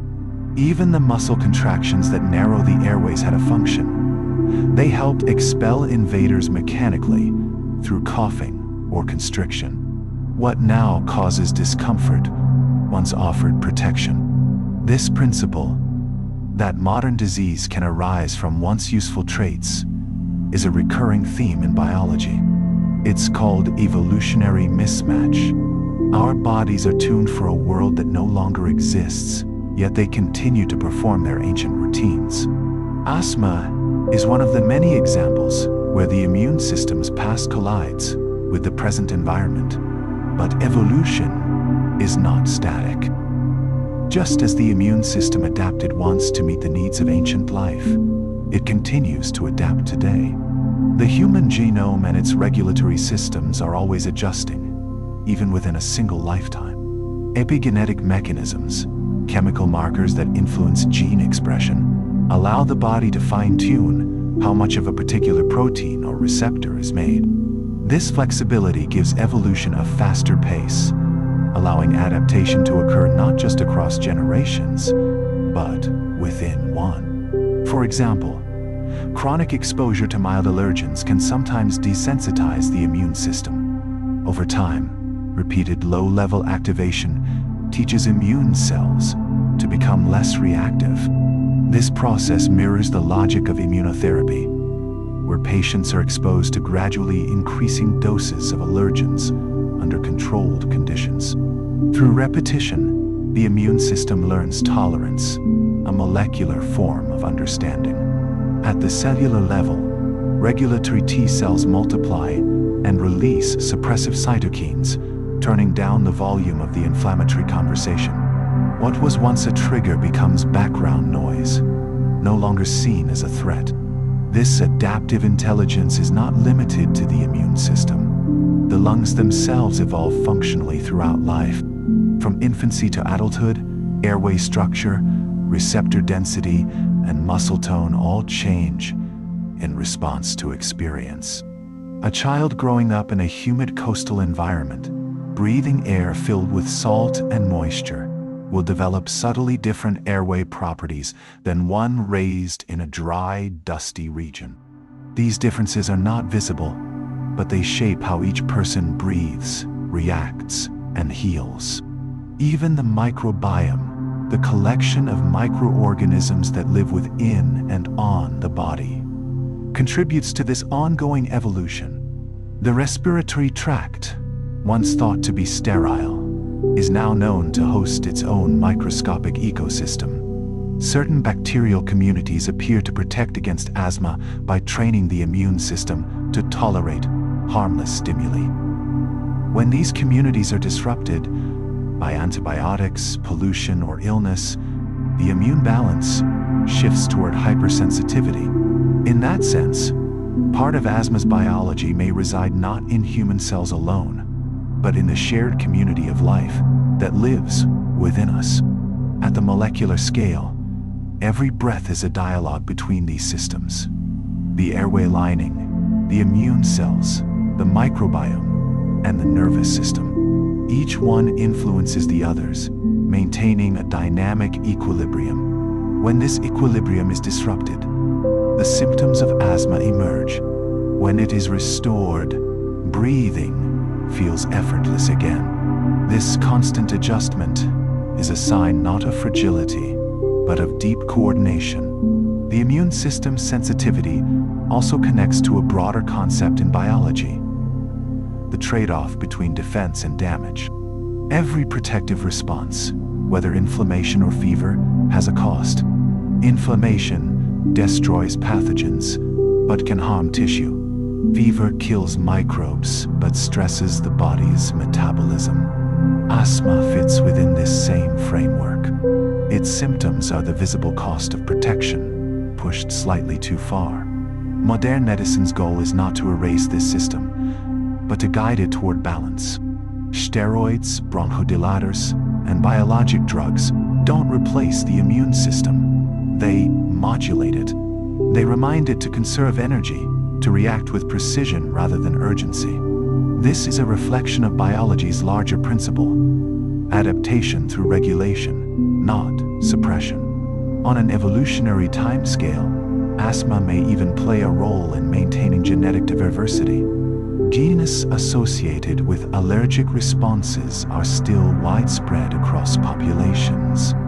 If they were purely harmful, natural selection would have eliminated them long ago. Instead, their persistence suggests they once conferred an advantage, and perhaps still do in certain environments. In areas where parasitic infections remain common, for example, those same genes may still provide protection. This illustrates how evolution operates not toward perfection, but toward balance, constantly negotiating trade-offs between benefit and cost. In this light, asthma becomes more than a condition. It is a story of survival's legacy. The swelling, the mucus, the constriction. They are remnants of ancient defense mechanisms still at work. They remind us that the human body is not designed for comfort, but for endurance. Its chemistry is tuned to protect first and adapt later. And yet, evolution also favors learning. Across generations, the genes that code for immune regulation, lung development, and environmental tolerance are gradually refined. Populations exposed to high allergen loads may develop more stable immune control. Those living in polluted or arid regions may evolve lungs better equipped for those stresses. The process is slow, invisible within a single lifetime, but relentless across centuries. Even within one person, microevolution occurs daily. Cells that survive inflammation or oxidative stress develop new patterns of gene expression. Stem cells in the airway wall adjust how they divide and differentiate. They remember the conditions they've endured and build new cells better suited for them. Over years, this leads to a subtle form of adaptation that can make the lungs more resilient, even in chronic disease. Biology, at every scale, values learning. The immune system learns what to ignore. The lungs learn how to regulate tension. The nervous system learns how to interpret breath. Together, these lessons form a biological intelligence, not conscious but continuous, always refining. Asthma, when viewed this way, is not purely an error of biology, but a reflection of its complexity. It is what happens when systems built for protection encounter a world that no longer requires their full strength. The task, then, is not to silence those systems, but to teach them balance again, through medicine, environment, and time. In the end, this balance mirrors the principle that sustains all life: homeostasis. Every cell, every organ, every organism strives for it. Homeostasis is not stillness. It is movement held in proportion. It is chemistry that oscillates gently between extremes without falling into chaos. Asthma is one of the many ways in which that oscillation becomes visible. A living reminder that even imbalance is part of the larger rhythm of adaptation. As the airways settle and calm breathing resumes, what you witness is not the end of a process, but its continuation. Evolution has shaped the body to respond, recover, and readjust endlessly. From the first multicellular creatures sensing danger in the ocean to a modern human breathing in a city, the same molecular conversations persist, refined, regulated, and still evolving. The intelligence of biology lies in this persistence. Even when it misfires, it learns. Even when it inflames, it repairs. Asthma, in its molecular essence, is that learning process still unfolding, a dialogue between past and present, between defense and peace. In the next part, we'll move from evolution to the future, exploring how science, technology, and environmental understanding are shaping the next generation of asthma treatments and prevention strategies, guiding the body's natural intelligence toward lasting balance. For now, breathe quietly and notice the continuity of it all. Every inhalation is both ancient and modern, a rhythm refined by time itself. As the world moves forward, so does our understanding of biology. The story of asthma, once seen as a simple issue of tight airways, has expanded into something far richer, a reflection of the body's complexity, its communication systems, and its capacity to learn. Each decade brings new insight into the invisible chemistry that governs breath, and with it, new ways to guide that chemistry toward balance. Today, medicine views asthma not as one condition, but as many overlapping subtypes, each with its own patterns of inflammation, gene expression, and molecular signaling. This idea, known as asthma heterogeneity, has transformed how doctors diagnose and treat the disease. Instead of asking only, "Does this person have asthma?" researchers now ask, "What kind of asthma is this?" In some people, the condition is driven by a strong type 2 inflammation, where cells like eosinophils and T helper 2 lymphocytes dominate. In others, the inflammation is neutrophilic, involving different immune pathways altogether. And in a small group, there may be little inflammation at all. The problem lies instead in nerve sensitivity or airway structure. Recognizing these distinctions has been the key to designing precise treatments tuned to each biological pattern rather than a one-size-fits-all approach. This precision medicine relies on biomarkers, measurable substances that reveal what's happening at the molecular level. For example, high levels of fractional exhaled nitric oxide in a person's breath can indicate eosinophilic inflammation. Blood tests showing elevated IgE, or interleukin-5 levels, point to specific immune pathways at work. By tracking these signals, physicians can now match patients to the therapies that will calm their unique type of airway biology. One of the most remarkable advances has been the development of biologic therapies. Treatments made from engineered antibodies that can block specific molecules in the immune cascade. Medications like omalizumab, mepolizumab, and dupilumab each target a different step in the process, neutralizing the very signals that drive inflammation. These drugs don't suppress the immune system entirely. They act with surgical precision, allowing the rest of the body's defenses to function normally. It's as if medicine has learned to whisper to the immune system instead of shouting at it.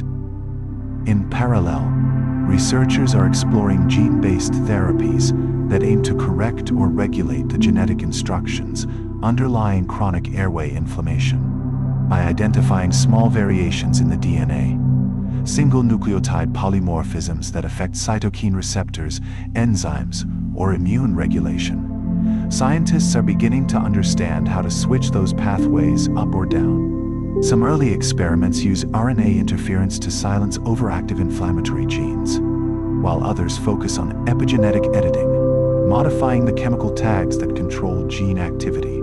The goal is not to rewrite human biology, but to remind it of its natural balance.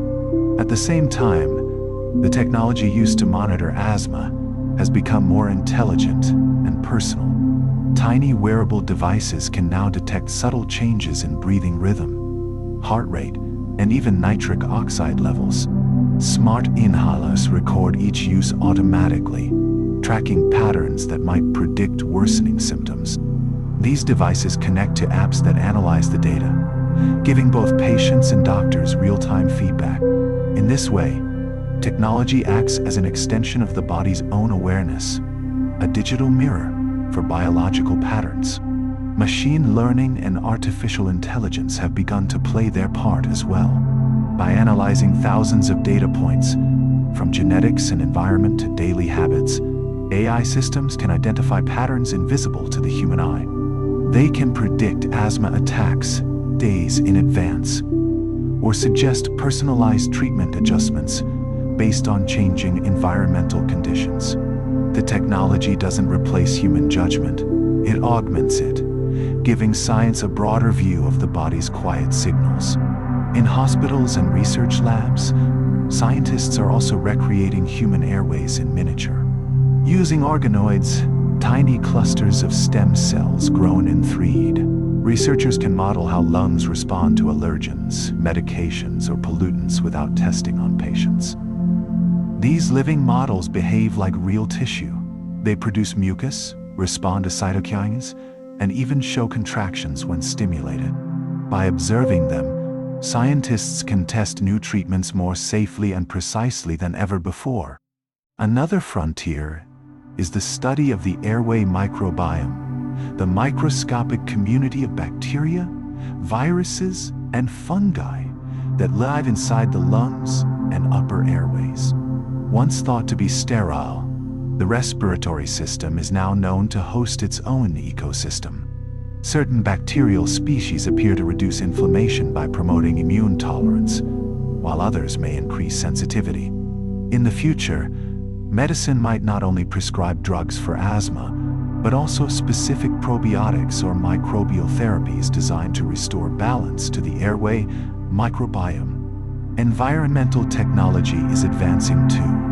Sensors placed throughout cities now track air quality in real time, measuring ozone, particulate matter, and humidity with incredible accuracy. These systems feed into public databases and mobile apps that warn sensitive individuals when the air is unsafe to breathe. In some places, smart ventilation systems even adjust indoor air automatically, filtering out pollutants and maintaining optimal humidity levels. The line between healthcare and environment is blurring, as it should, since the two are inseparable. On a larger scale, global research efforts are examining how climate change will shape the future of asthma. Rising temperatures extend pollen seasons, increase airborne allergens, and intensify pollution. Scientists are mapping these trends to predict where asthma rates may rise and what interventions can help. Some researchers are even experimenting with urban greening, planting specific types of vegetation that capture pollutants without releasing allergenic pollen. The solutions of the future may be biological as well as technological. One promising area of study involves epigenetic therapy, which seeks to reset the cellular memory that keeps the immune system locked in a state of overreaction. Because asthma's behavior is influenced by both genes and environment, therapies that adjust epigenetic marks, such as DNA methylation or histone modification, could theoretically unlearn the hypersensitivity written into airway cells. This would mean treating not just the symptoms, but the cellular memory itself, a kind of re-education at the molecular level. Parallel to this, regenerative medicine is exploring ways to repair or replace damaged airway tissue. Stem cell research has already shown that certain progenitor cells in the lungs can regenerate entire sections of epithelium after injury. Scientists are learning how to guide this process intentionally, using signals like growth factors or engineered scaffolds to encourage healthy tissue formation. In the future, severe airway remodeling might be reversible, restoring flexibility and reducing long-term damage. As these technologies evolve, they also bring philosophy back into science. They remind us that the goal of medicine is not to conquer the body, but to understand it, to listen to the subtle intelligence already present in every system. Modern asthma research embodies that shift. Instead of seeing the lungs as broken, it views them as responsive and adaptable, simply in need of better communication. This communication extends beyond biology. Education, awareness, and accessibility are as vital as any drug or device. Teaching people how their lungs work, what triggers exist in their environments, and how to respond calmly during symptoms can transform outcomes. The act of understanding one's own biology has therapeutic power. It replaces fear with familiarity. Globally, researchers are beginning to see asthma as part of a larger network of conditions influenced by environment, immunity, and evolution. Allergic diseases, eczema, and certain types of rhinitis share overlapping pathways with asthma. Studying them together has revealed how the immune system operates not in isolation, but as an integrated defense network. By understanding the full map of this system, science is discovering how to bring balance across multiple conditions at once. Artificial intelligence may one day help connect these insights even further. Imagine a system that integrates personal genetic data, environmental sensors, and health records. One that can predict when your body's inflammation threshold is nearing its limit and suggest adjustments before symptoms begin. This isn't science fiction. It's the natural progression of technology applied to biology. Such systems won't replace human care, but will make it more intuitive, personalized, and proactive.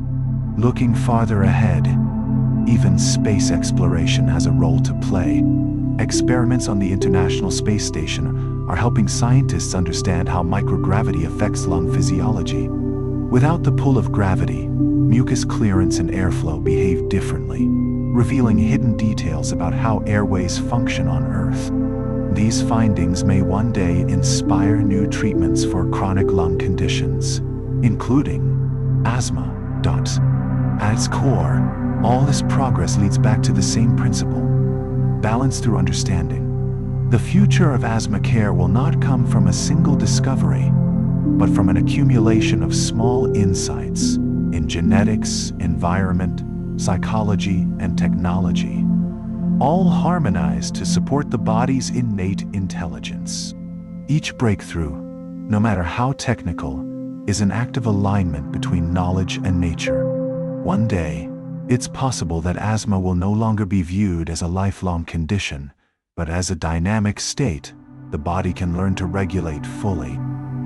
Already, some patients using modern biologics and environmental monitoring experience long periods without symptoms, their immune systems recalibrated, their airways calm. If research continues along this path, asthma may become not something to manage endlessly, but something to teach the body to outgrow.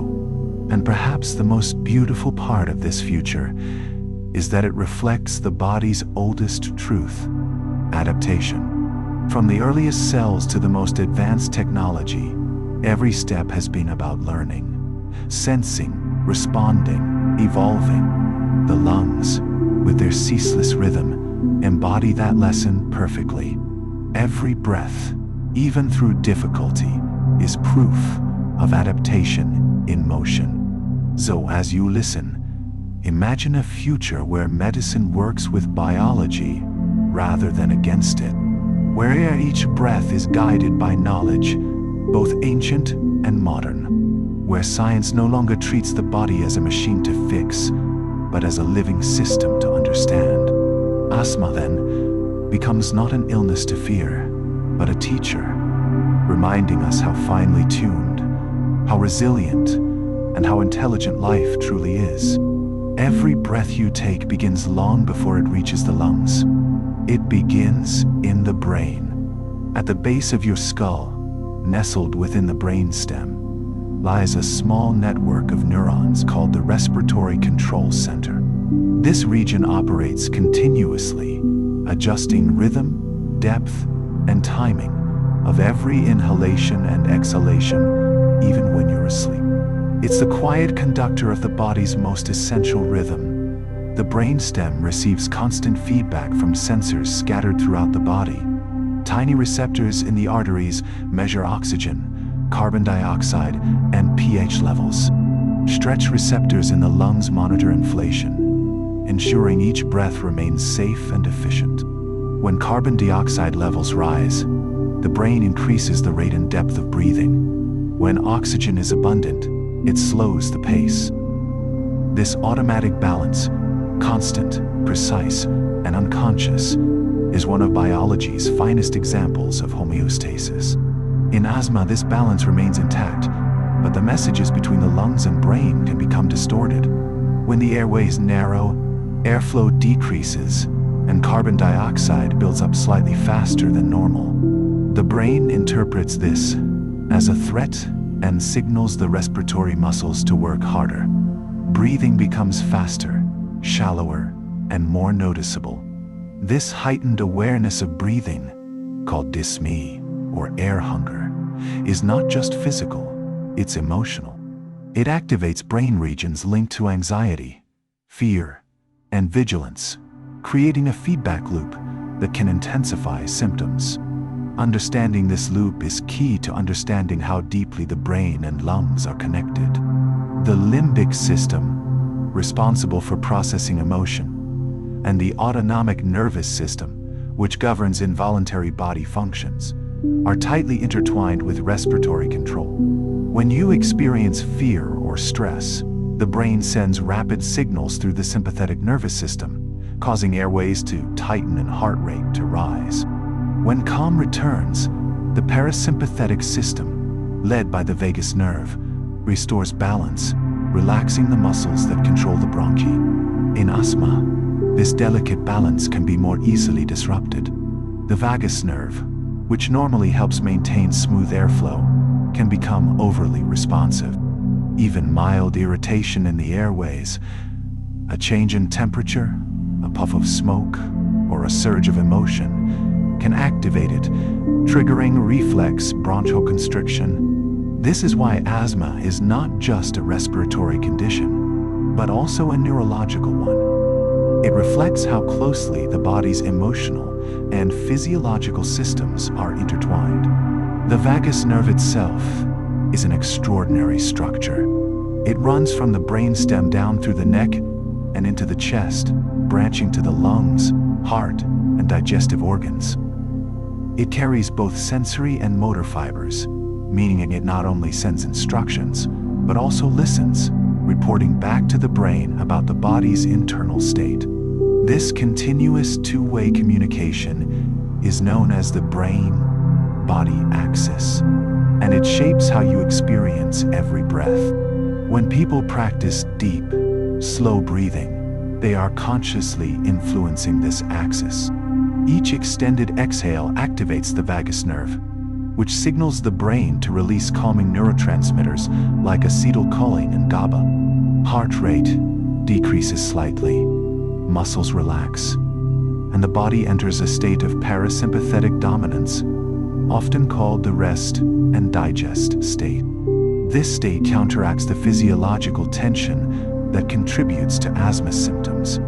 The science of breathing techniques, long observed in meditation and therapy, is built on this biology. Stress, however, can tip the balance in the other direction. Chronic psychological stress releases hormones such as cortisol and adrenaline. While these hormones are useful in emergencies, long-term exposure alters immune regulation. Cortisol resistance can develop, meaning immune cells no longer respond properly to its anti-inflammatory effects. At the same time, stress increases sympathetic tone, making airways more reactive. This is one reason why anxiety and asthma often amplify one another.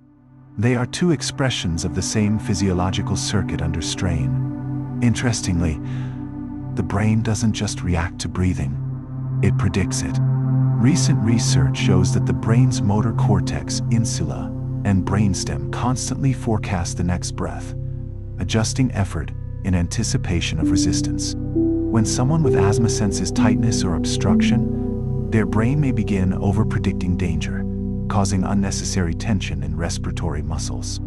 Over time, this predictive pattern can become habitual, even when the airways are relatively clear. Therapies like biofeedback and mindfulness aim to retrain these neural predictions, teaching the brain to trust the rhythm of breath again. In this way, asthma management becomes not just chemical, but neurological. The mind learns to recognize the difference between actual airway obstruction and the sensation of fear. Studies using functional MRI have shown that mindful attention to breath reduces activity in the amygdala, the brain's center of fear processing, while enhancing control regions in the prefrontal cortex. This shift promotes calm breathing patterns and lowers inflammation through hormonal pathways. It's another reminder that biology responds not only to molecules, but to perception. The connection between the nervous system and inflammation goes even deeper. A field called neuroimmunology explores how nerve signals influence immune cells. In the lungs, nerve endings release neurotransmitters that can directly modify immune responses. Acetylcholine, for example, suppresses certain inflammatory cytokines, while neuropeptides like substance P can amplify them. This creates a complex dialogue.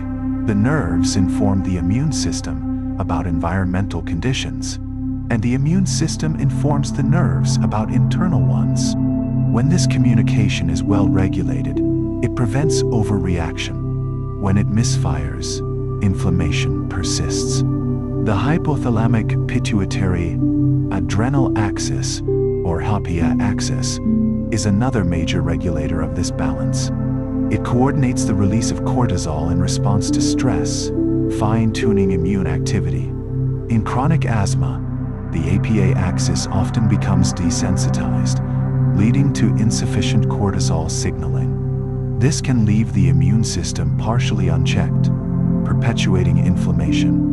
Restoring rhythm to the APA axis through medication, rest, or circadian alignment helps return equilibrium to both mind and body.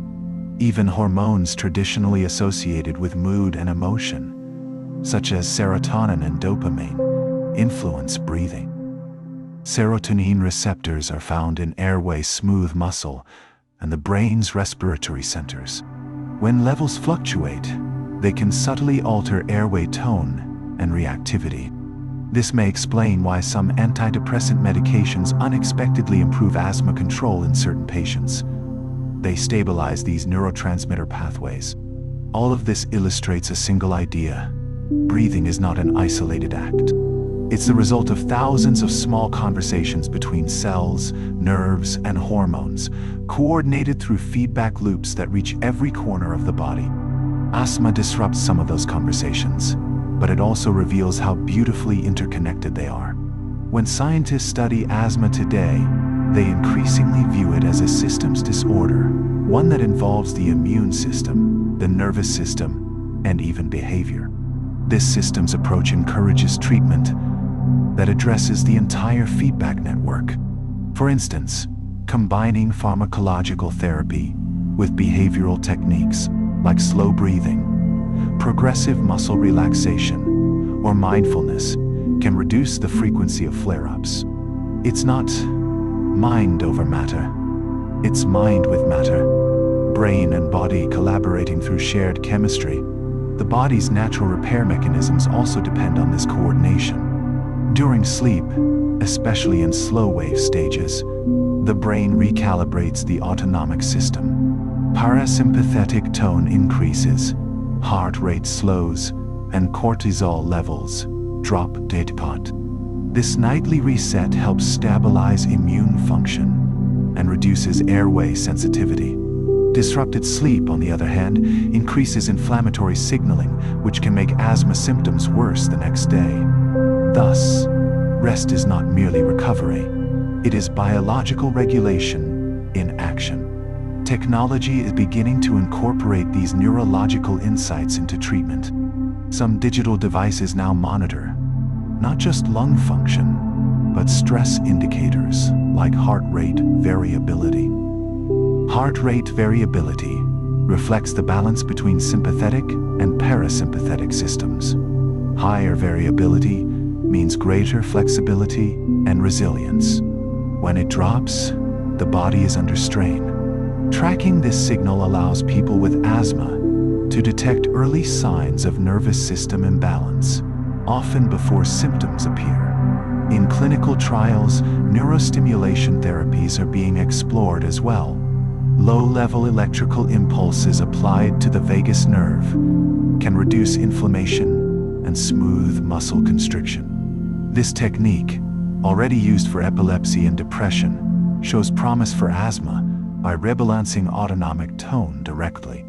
It's a modern echo of what ancient breathing practices achieved naturally: harmony through modulation of the body's electrical and chemical signals.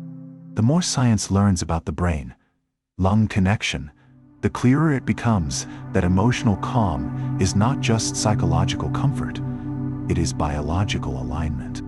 Calm breathing reduces sympathetic activation, lowers inflammatory mediators, and stabilizes oxygen and carbon dioxide levels in the blood. In turn, those stable levels feed back to the brain, reinforcing calmness. It's a self-sustaining loop, the physiological mirror of peace. So when someone with asthma practices slow, deliberate breathing, they are doing more than relaxing. They are restoring the original design of the body's regulation system, the same system that evolution refined over millions of years to keep organisms balanced under stress.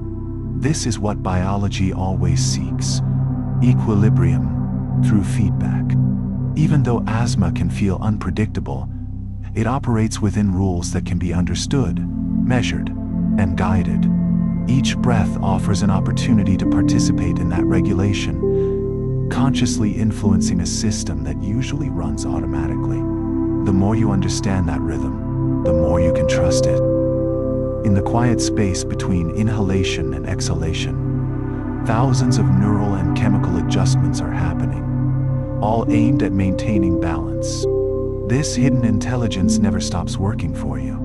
Even in the presence of sensitivity, it seeks harmony, and that harmony, at its core, is the foundation of every healthy breath.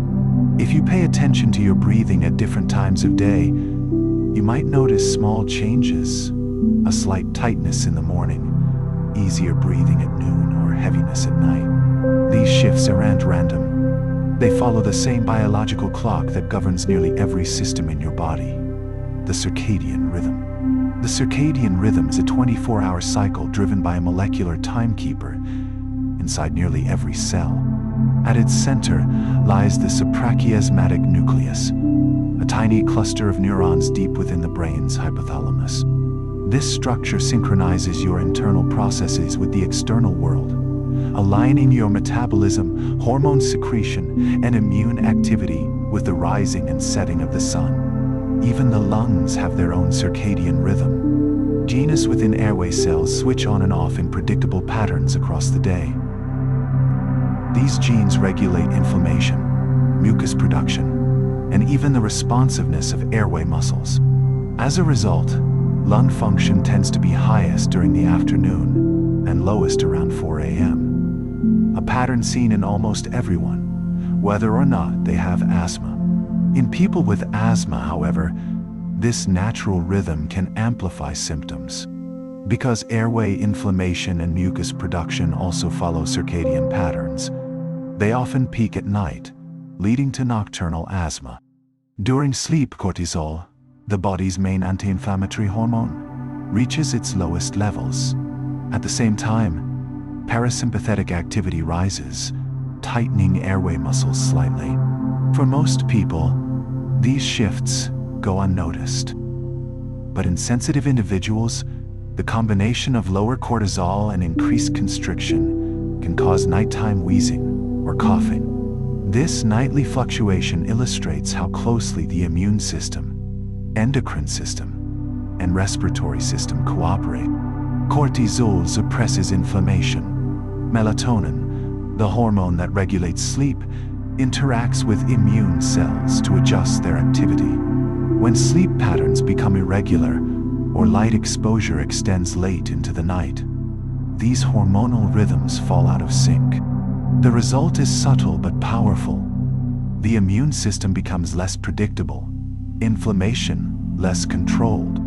In asthma, this can mean more frequent or intense flare-ups. Maintaining circadian alignment, consistent sleep, regular light exposure, balanced meals may seem simple, but it profoundly affects biological stability. Research shows that people with asthma who follow regular daily schedules often experience fewer nighttime symptoms and better overall lung function. It's not a coincidence. It's molecular timing working in harmony with physiology. To understand why timing matters so much, imagine that every cell in your body operates like an instrument in an orchestra. Each plays its part, guided by the rhythm set by the brain's internal clock. When that rhythm is steady, all systems play in tune. Hormones, metabolism, immune signals, and breathing align. When the rhythm is disrupted, through stress, irregular sleep, or inconsistent eating, the orchestra loses synchrony. No single note is wrong, but together, they create disharmony. Asthma is particularly sensitive to this disharmony because of how closely it relies on hormonal regulation. The glucocorticoid receptor, the molecule through which cortisol exerts its anti-inflammatory effects, fluctuates in number and sensitivity across the day. If medication or natural cortisol release happens out of sync with this rhythm, it may not work as effectively. For this reason, scientists are exploring chronotherapy, timing medication to the body's internal clock. In trials, patients who take corticosteroids or bronchodilators at specific times of day experience better symptom control with lower doses. This approach recognizes that time is a biological variable, as important as dose or route. Nutrition, too, interacts with the circadian rhythm and asthma biology. Meals act as Zeitgebers, or time cues, influencing peripheral clocks in organs like the liver and lungs. A diet high in processed sugars or irregular eating schedules can disrupt these signals, confusing the body's timing system. Meanwhile, nutrients rich in antioxidants, such as vitamins C and E, omega-3 fatty acids, and polyphenols, help reduce oxidative stress in airway tissue. Since inflammation and oxidation are intertwined, these nutrients serve as quiet protectors, reinforcing the body's natural repair mechanisms. There's also a growing understanding of how the gut-lung axis influences asthma. The gut microbiome, shaped largely by diet, produces metabolites like short-chain fatty acids that travel through the bloodstream to distant organs, including the lungs. These molecules help regulate immune tolerance and inflammation. When the gut microbiome is diverse and balanced, it promotes calm immune behavior. When it's disrupted through poor diet, antibiotics, or stress, immune responses can become exaggerated. Thus, the condition of your gut can directly affect the ease of your breathing. Physical activity has its own rhythm as well. Exercise temporarily increases airflow, expands lung capacity, and enhances circulation of anti-inflammatory cytokines. But its timing matters. Morning exercise can synchronize circadian clocks and improve sleep, while intense late-night activity may delay melatonin release and disturb recovery. In people with asthma, moderate, consistent activity strengthens respiratory muscles and reduces airway hyperresponsiveness, not by changing the immune system directly, but by teaching the body to use oxygen more efficiently. Hydration, though often overlooked, plays a similar supporting role. The mucus lining of the airways depends on water to maintain its viscosity. When hydration is optimal, mucus acts as a thin, protective film, clearing dust and pathogens smoothly. When it's lacking, the mucus thickens, slowing clearance and inviting irritation. Even mild dehydration can subtly increase airway resistance, a reminder that balance extends down to the smallest molecular interactions. Temperature and humidity, too, follow daily patterns that shape respiratory behavior. Cool, dry air at night can irritate sensitive airways, while warm, humid air can relax them. This is one reason why some people sleep better with air purifiers or humidifiers. They stabilize the microenvironment of breathing. At the molecular level, airway cells sense humidity through specialized receptors, adjusting mucus production and cilia motion accordingly. The environment doesn't just influence breathing, it's part of it. All these factors, sleep, food, movement, hydration, and environment, form a single web of regulation. Each sends information to the brain, which interprets it through hormonal signals and adjusts breathing patterns in response. When all are aligned, the body finds balance effortlessly. When they drift apart, symptoms emerge as the body's way of calling for synchronization. This is why asthma management, though often seen as purely medical, is also rhythmic. It requires awareness of patterns. When symptoms occur, what the environment is like, how stress and sleep interact. By observing these cycles, both patients and scientists can identify triggers not as random events, but as temporal disruptions in the body's internal clockwork. Even the way air moves through the lungs reflects rhythm. Breathing is not linear, it oscillates.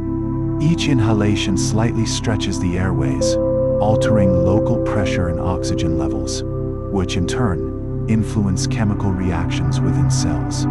When breathing becomes shallow or irregular, this oscillation weakens, reducing gas exchange efficiency. Restoring steady rhythm, whether through breathing exercises, mindfulness, or sleep hygiene, reestablishes this microscopic wave pattern, allowing the lungs to function at their quiet best. At night, when consciousness fades, these rhythms continue in silence. Body temperature drops slightly, metabolism slows, and the brain enters restorative cycles of electrical activity. Asthma's nighttime behavior, the subtle narrowing of airways, the rise in immune activity, fits perfectly within this larger pattern. It's not an error, but an expression of how biology manages energy and defense while the body rests. By understanding this, science doesn't seek to erase the rhythm, but to guide it gently toward balance. In recent years, researchers have begun exploring circadian pharmacology, designing drugs whose molecular activity matches the body's daily fluctuations.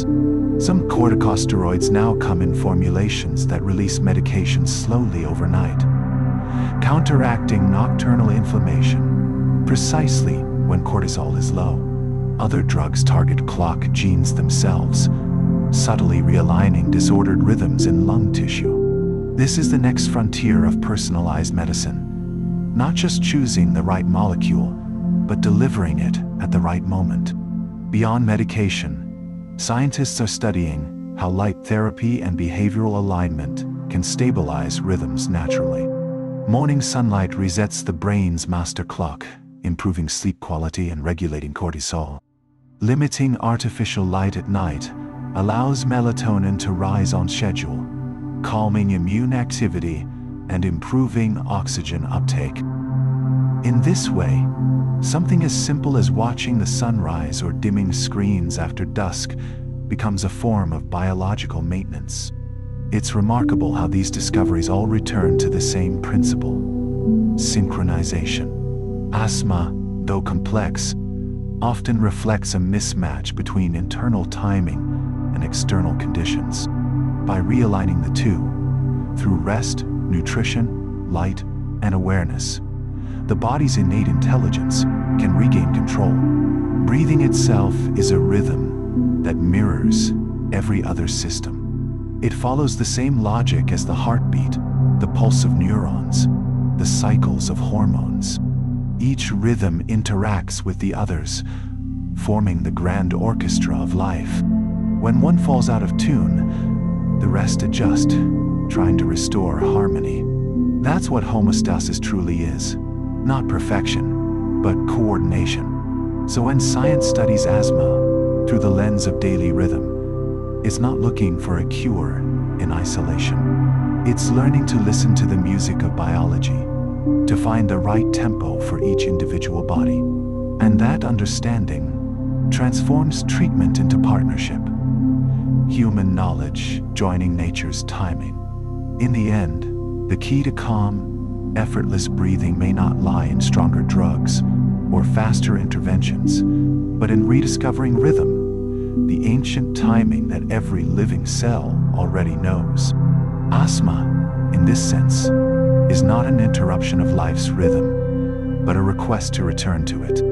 All through this journey, we've watched one simple act, breathing, unfold into something vast. From the molecular chemistry of inflammation, to the quiet regulation of genes and nerves, to the rhythms of night and day, every part of asthma's story reflects one principle: balance through adaptation. The lungs are not fragile. They are resilient systems, evolved over millions of years to manage the changing world. Each breath is an act of communication between body and environment, a constant negotiation of oxygen, carbon dioxide, humidity, and temperature. Asthma, in its way, is the body's sensitivity turned up too high, a defense system tuned to protect, but sometimes overprotecting. Yet even in that sensitivity, there is purpose. The cells that tighten the airways, the immune messengers that respond too eagerly, they are not mistakes. They are the echoes of an evolutionary strategy that once kept early humans alive in harsh conditions filled with smoke, dust, and infection. Your lungs carry that memory still. Over time, life has learned that survival depends not on constant alertness, but on flexibility. The immune system? the nervous system, and the endocrine system all learned how to yield as well as act, how to balance vigilance with recovery. That is the story of adaptation written in every living cell. In modern medicine, understanding that balance has become our greatest tool. Rather than forcing the body to change, science is learning to guide it through precision medicine, rhythmic timing, and awareness of the body's own intelligence. Each discovery brings us closer to the realization that biology already knows what to do. It only needs the right conditions to remember. When you take a slow, steady breath, you're joining that intelligence. You're participating in a system that never truly stops: air entering, oxygen diffusing, cells accepting and releasing energy. Every cycle is complete, self-sustaining, and endlessly patient.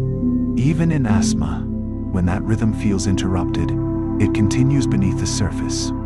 Chemical messengers adjusting, nerves recalibrating, tissues repairing. The body never truly gives up its search for balance.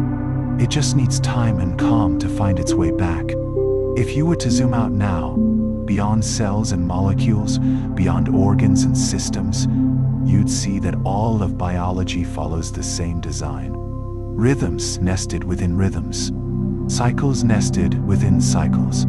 From the turning of the planet to the pulse of a single ion channel, everything moves in patterns of change and restoration.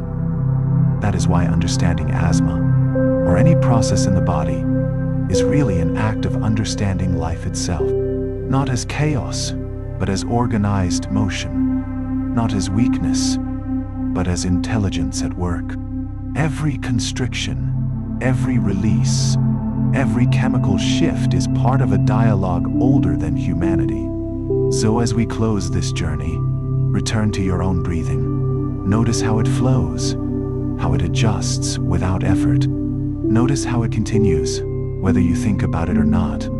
It is both automatic and deeply personal, a reminder that life takes care of itself most of the time. The science of asthma is not only about disease, it's about awareness of how sensitive, interconnected, and adaptable we truly are. It shows that even in difficulty, the body strives for equilibrium. And that striving, the endless attempt to find calm, is health. Let that be the thought you keep as the world around you grows quiet. Every breath is chemistry resolving into peace. Every exhale is the body finding balance again. You don't need to control it. You only need to allow it. Tonight, the lungs continue their gentle rhythm. The heart beats in time. Cells hum softly, exchanging signals that have guided life for billions of years. You are part of that vast, precise system, not separate from it, but entirely made of it. So breathe. Let the knowledge settle.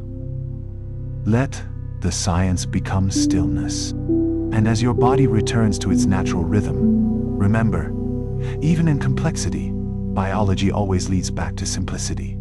Inhale, exhale, rest. Good night. From Sleepy Biology.